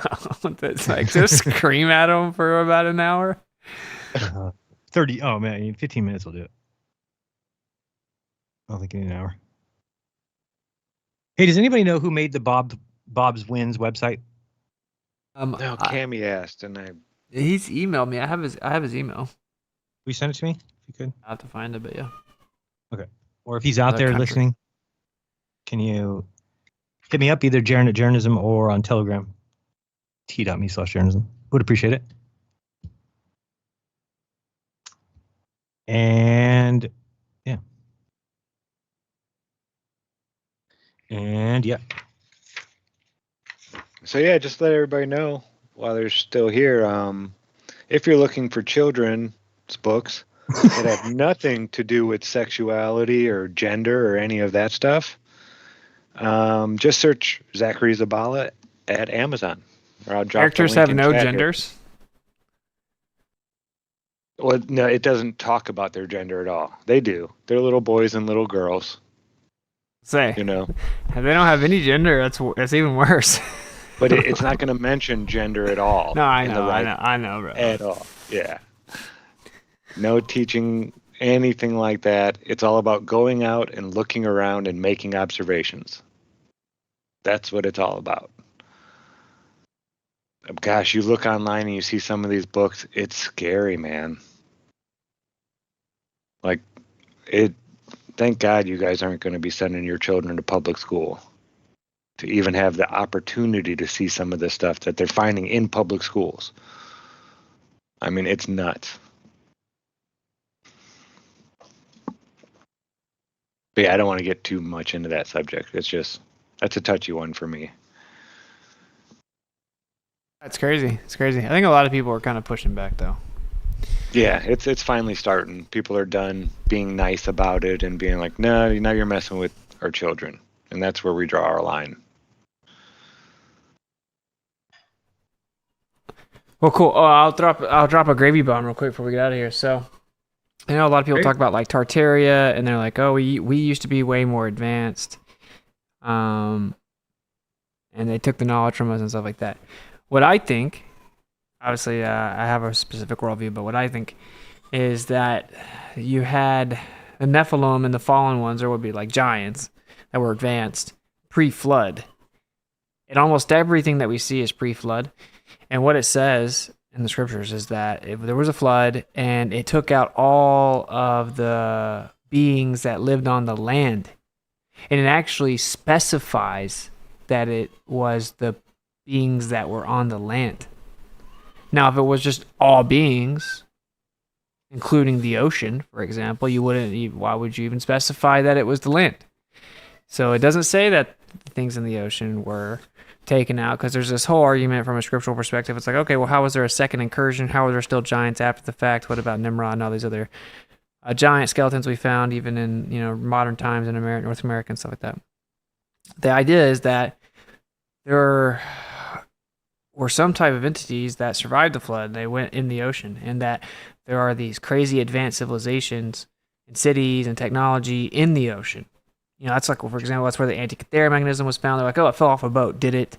You go off the sea, off the shore, you find all these crazy, all this crazy architecture and megalithic structures. And then if you look at UFO technology, it always had to do with the ocean. If you look at all the ancient civilizations, they always talk about, like, these people came out of the ocean. They taught us, like, nobility and rules and writing and poetry and how to run a society. Like the Mayans say that all the way across the entire world. Like from North America all the way across. So yeah, I don't know what you guys think about that, but I think that there may be some crazy stuff going on in the ocean, and that there was an actual flood, and that a lot of the stuff that was super advanced here is under the ocean. Yeah, I've always thought that, hearing the flood stories, and then it's not just here, from the Bible, it's throughout so many different cultures talk about a great flood. Even here in the U.S., some of was it the Hopi Indians? I forget, but there's tales of, the water rising, and they had to run up into the mountains.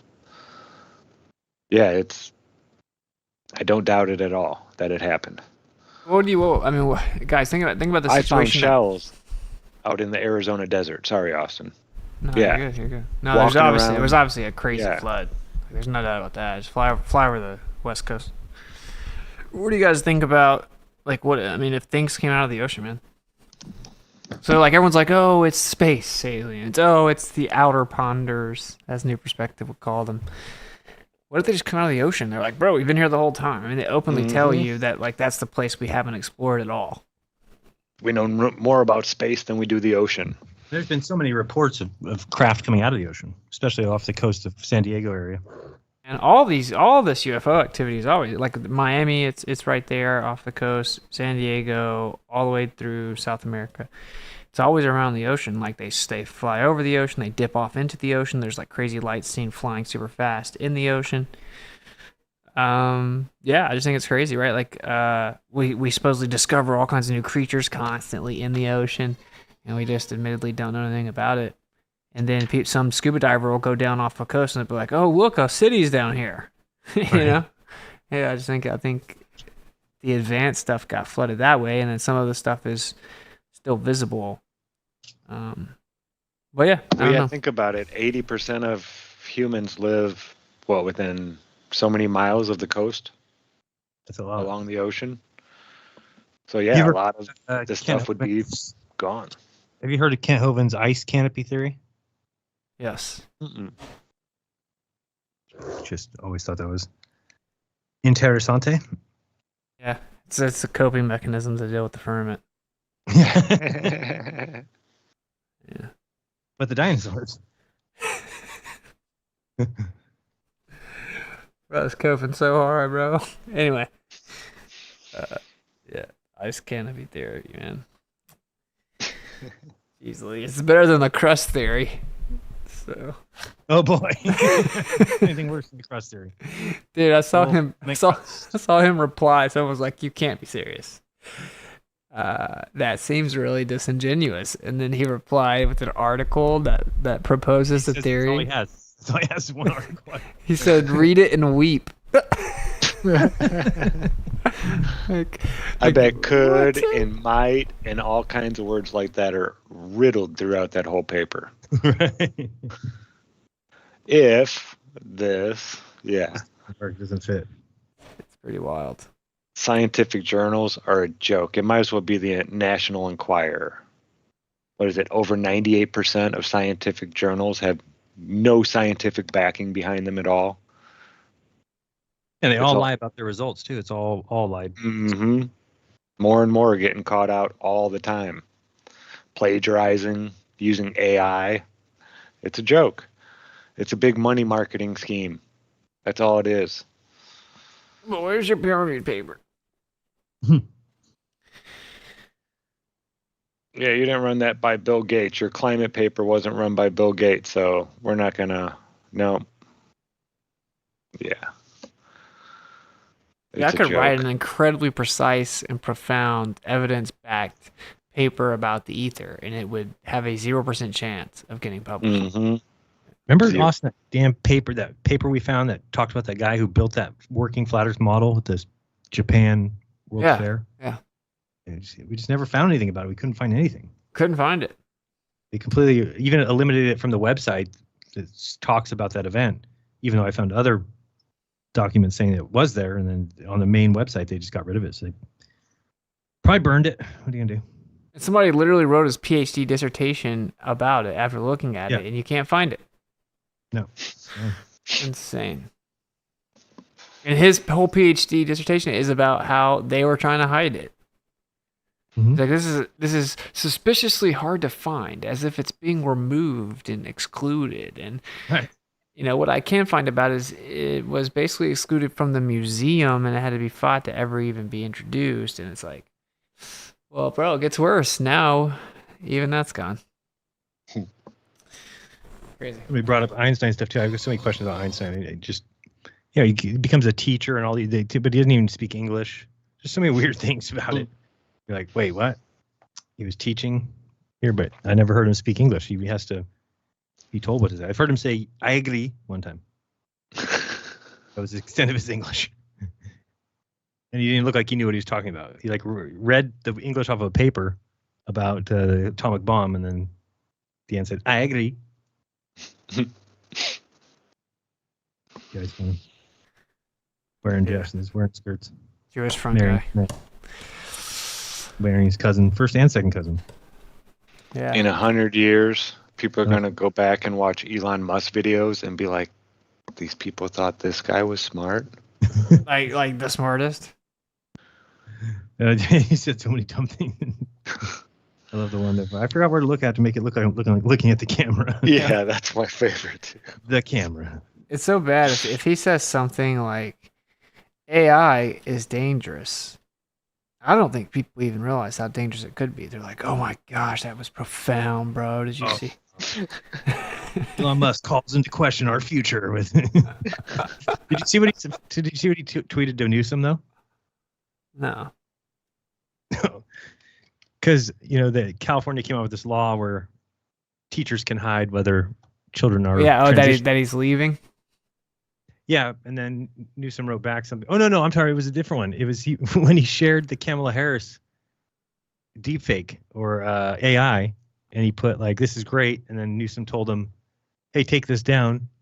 And then he said, "I just checked with Professor Lick My Balls, and he says that the person said I can leave it up or something, yeah, I saw that. or to suck on these nuts or something." Yeah. Gavin Newsom was hilarious. Yeah, it's funny. No, he's popping He's off a loose on this. cannon. He's kind of weird, huh? He's kind of like, did they just let him go? Like, give him a little bit of leash or something? Because he says some weird things that you wouldn't think that they want him saying.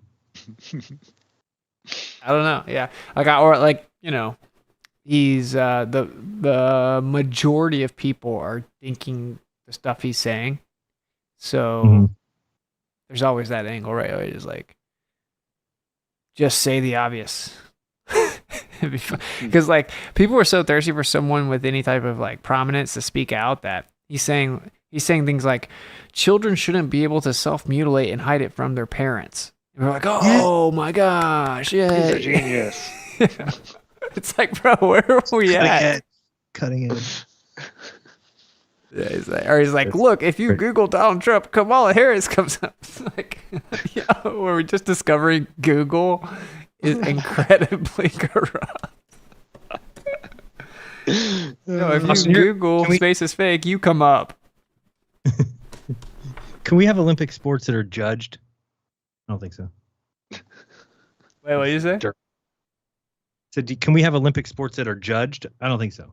It's Yeah, an actual objective winner by racing or counting down a clock or scoring points.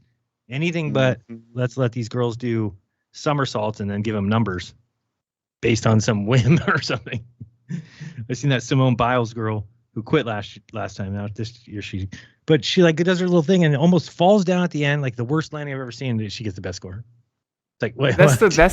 the thing that's weird about boxing, is right? How much you Yeah. reckon depends on just a judge. yeah, if you get to the end, That's if you actually BS. get to the end, it's like all bets are off.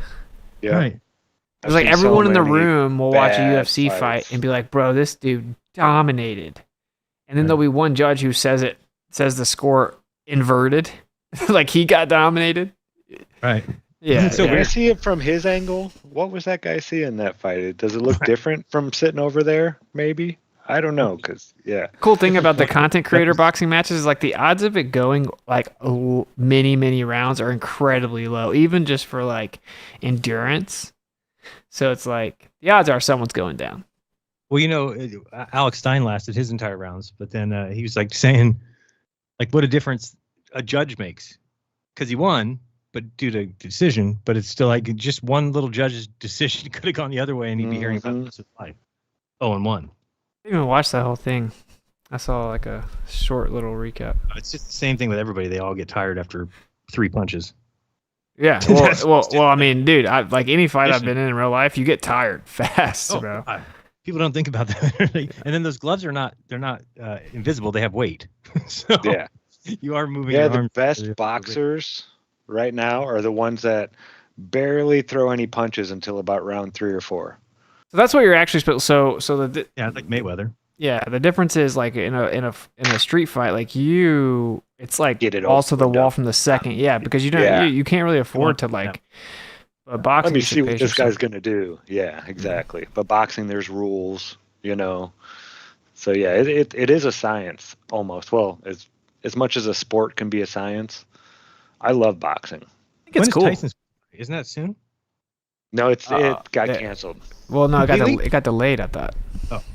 I think it just got canceled the other day. Oh, really? I think Jake might have called it off. That's probably good. Well, yeah, dude.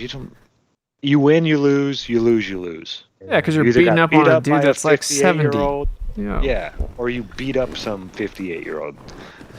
Yeah. I think Mike would have whooped his ass, in my opinion. I don't know. I think if he would have thrown it like right to the body and then the uppercut, it'd be over. I did watch a video where he invested into a company called Fight Night, and he's like punching bags, and it's still gonna hurt to get hit by that guy. Yeah, dude. They say 100%. power's the last thing to go, and he's still looking big. Oh, it's going to be November 15th. You know, like they tell you when you're boxing, they tell you to like snap your arm back.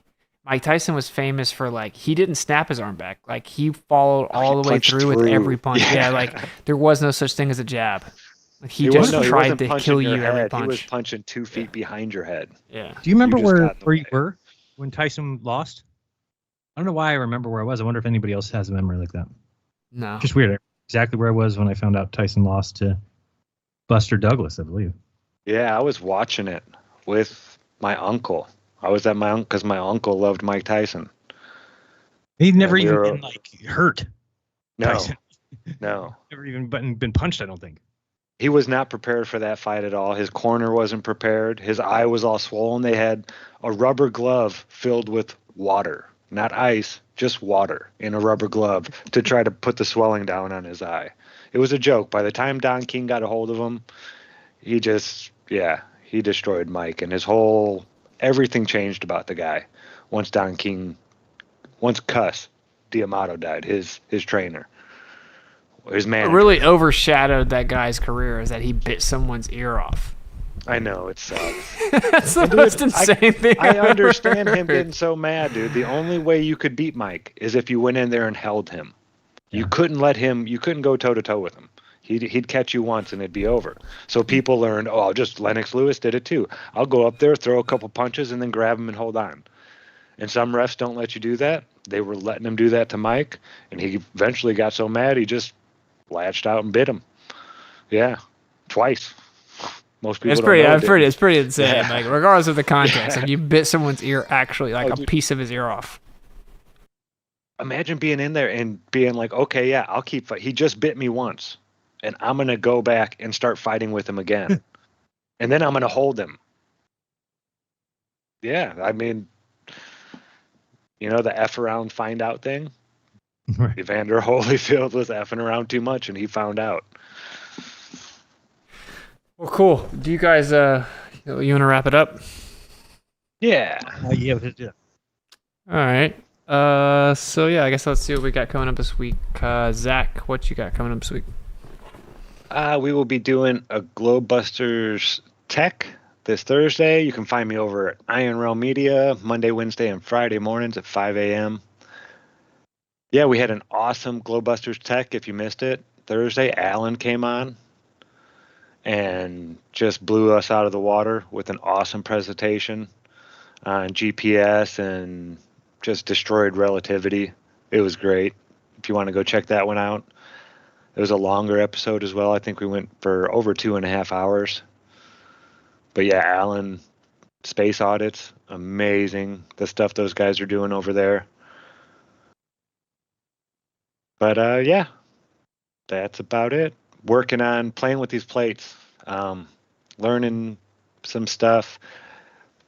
Gonna try to set it up so I can go live and show you guys when I'm playing. I don't really set a time. This is kind of like an inspiration thing, and when I got the time to do it, I'll just go out there and start playing. So it'll be off the top of my head when it happens, but keep an eye out for that. Someone says, so you ready for a conspiracy? Watch Ready. Tyson's 10 best knockouts in slow speed. Half the people were never even hit. I'm gonna watch that. Yeah, someone said it was a fake year too. All right, cool, Zach. I didn't cut you off, did I? No, not at all. Nice. All right, Jiren, what do you got coming up this week? Not a lot, same old stuff. Wednesday we got the show. I think I've got something going on Tuesday. I don't remember, but I did want to mention a couple things. First, to point out that I do have that VIP club. So if I ever get to 400 people, I'd be pretty self-funded, able to make videos and all that fun stuff and put all my videos up for free. But we're at about 1/4 of that. So if you want to join the VIP, we do have a pretty cool group over there with the private Telegram chat. And then every other Friday we have a crypto class. Every first and third Saturday we have a VIP only hangout where you guys get to hang out and ask questions. And that starts at noon. So far we've had Dearth and Rose 777, and Austin was third. Conspiracy Music Guru was fourth. Mark Sargent and Patricia Steer were after that. Then we had Dawn Dussault, and then Karen B was last time. And then next Saturday, the 17th, I believe, yes, at 12 noon, we've got Austin Thompson will be the community member guest. So if you want to join in on that, and then you get to watch all those old ones are all up. They're uploaded on Telegram, so you can watch any of the old 3 or 4 hour VIP hangouts. And we have a fitness private Telegram group and a singles private group, and those are all part of the same thing. So just go to whop.com/Jarenism and become a VIP. You get to be part of the cool club. And then last, if you go to my website, shop.jarenism.com, I've still got more of the Moringa, my first ever Jarenism branded product, the Moringa leaf powder. And you can just do some searches if you want to figure out if you think it's a good product. Just search for Moringa Tree of Life and start reading about it. It is one of the most miraculous trees that there is. Every part of it's used for some sort of benefit. It's used in Ayurveda medicine from thousands of years ago, but it's just some kind of hidden from us. And it helps with everything, weight loss, sexual function, you name it.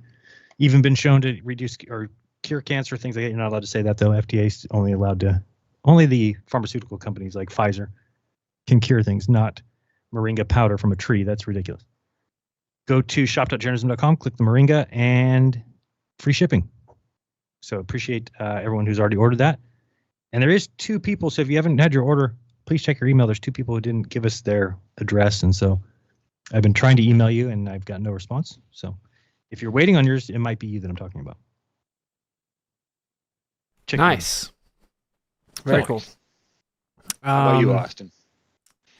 Well, for one, let me make sure we check these Ko-fi here. We got CSV, thank you for the $10. On Ko-fi, you got Stephanie and Sander. Keep up the good work, GLOBEBUSTERS. Thank you for the $10. Benji Boodles. Thank you for the $25 on Ko-fi. Much love. And then Dakota Dunn signed up to be a GLOBEBUSTERS level 4 member. So shout out to him. Very cool. Thank you. And November, Austin, people in your X feed saying you have TDS is hilarious. Lost the plot. Yeah, Trump derangement syndrome. Yeah, it's super goofy. That's why I took the Destiny debate for Trump so they could just really have a nice conundrum. Yeah. All right, and then I couldn't help it. He's a Zionist. All right. So cool. Yeah, I spoke at a conference, Truth and Freedom conference yesterday. That'll be up in like a couple weeks, I think. People were paying to see the live stream, so obviously it'll be up a couple weeks. That was really cool. Got to meet some cool people, really cool speakers. What was your topic? Basically, like scripture versus science, and how science keeps saying the scriptures are wrong, but then science ends up proving like very specific claims scriptures say. And then that spilled over into look they were right again about where we live. So I use the anisotropic stone example, but even like the cymatics and like how that's created, and how like what is light and the background, and how he said let there be light, then there was light. So well, I mean there's a lot to it. Obviously there's even like a part of like the 120 years has kind of been verified in epigenetics, 120-year limit thing, which is specifically for sinners, I think. But anyway, long story short, it's pretty interesting to put that all in context. And let's see, I recently had Dustin Neals on. Along the same vein, I'm gonna have Brother Nathaniel on this week. So I don't know if you know who that is, but definitely going to be a very interesting show. So, Brother Nathaniel, we got to work out this exact time this week, but that's going to be a very interesting, same topic. He is a Jewish guy, converted to Russian Orthodoxy, completely exposes, corruption. Yeah, okay. Anyway, so that'll be cool. I think I'm supposed to, if it all works out, I'm supposed to have Duffy on this week to finally have the long-awaited conversation about this Antarctic trip. So that is coming up. And yeah, that's about it. I'm going to try to start consistently streaming. I'm still working on all the schedules, trying to get Aurora in a schedule, all that. It's been a whole thing, but I'll keep you guys up to date with that. That's about it. Still working out the Ko-fi situation, trying to figure out if I have to move from there. Something else I'm not ready to announce that's real big. So just stay tuned. I think I have a couple debates, but they're not finalized yet, so we won't announce them. But couple appearances, couple debates coming up. So really the best way to keep up with things is X, ᴜᴇᴜ on X, and also Telegram. I have a channel there, and also have my Miswits group. It's probably the best ways. You can always go to ᴜᴇᴜ.com as well. Cool. And that's about it. Oh, we got Flattoberfest coming up. Yeah, I was going to say Flattoberfest, September 27th, 28th, and 29th in Spartanburg, South Carolina. You can find all the information at flatearthfestivals.com. I know Austin and I will be there. There's going to be demonstrations on spagyrics. I know there's going to be people talking about health and ways of making your own, growing your own food and things like that. And it's going to be outdoors this time at a music camp. Real cool. I know I get to bring new toys. I'll have the Simatic plates there, and I'm going to buy a big box of earplugs for everybody, because it does get annoying if you're standing there for a while. You hit the higher frequencies. And then fire. We're going to be playing with fire. You can see what your voice looks like through fire. I got a little microphone hooked up to a little speaker. And the Rubens tube, you'll be able to see what your voice looks like when you talk in fire. Yeah, it's going to be fun. Nice, very cool. Will you and you're only there? I think so, yeah. Awesome. And you can only actually get admission in if you use ᴜᴇᴜ when you get your ticket. ᴜᴇᴜ. Everybody else will be turned away. Yep. I think you get 10% off and you're actually allowed in if you use ᴜᴇᴜ. But yeah, cool. It's more coming on that in the coming weeks, I'm sure. All right, cool. Anything else? Yeah, there's actually a little bit of activity as of late. They fixed a couple of things on the Flat Earth Fortnite maps. So if you know anybody that plays Fortnite or your children might play, tell them to search FE in the map search, and it'll bring up the Flat Earth maps. And they can go and see Jirenism and Wits It Gets It and GLOBEBUSTERS, and there's all kinds of flat earthers and real flat earth companies on a AE map that me and a couple people made in Fortnite. Huge map. But yeah, there's people starting to play it. So now would be a good time to check it out while there's a little bit of activity so you can play with other people. Nice. Very cool. Very cool. All right. Well, cool, man. Thank you guys for joining. And I think we'll be back next week, same time, maybe 3 instead of 3:30, but that is my fault. And Jaren's gonna start being active on X. Oh, and go look up the GLOBEBUSTERS on X. I'm gonna try to make sure everyone kind of has the login so we can maybe start posting things. Maybe Cammy will want to run it. If not, I can run it. Next week we should be able to stream on there as well. It'd be cool to build a bit of a platform there, and I'll try to use whatever followers I have to build it and promote the stream there. Also, go follow on Rumble. So that's rumble.com/GLOBEBUSTERS. And of course, we also have rockfin.com/GLOBEBUSTERS. And we're on YouTube. So try to show some support. We also have a Telegram, GLOBEBUSTERS. I dropped all that info in there. So cool. I think that's it. And Jiren has insisted that only he gets to sign us off. So take it away. I forgot about that. I didn't even know I did that. Guys, be kind to each other. Don't lie to each other. Open your mind. There is truth inside. Till later. Peace.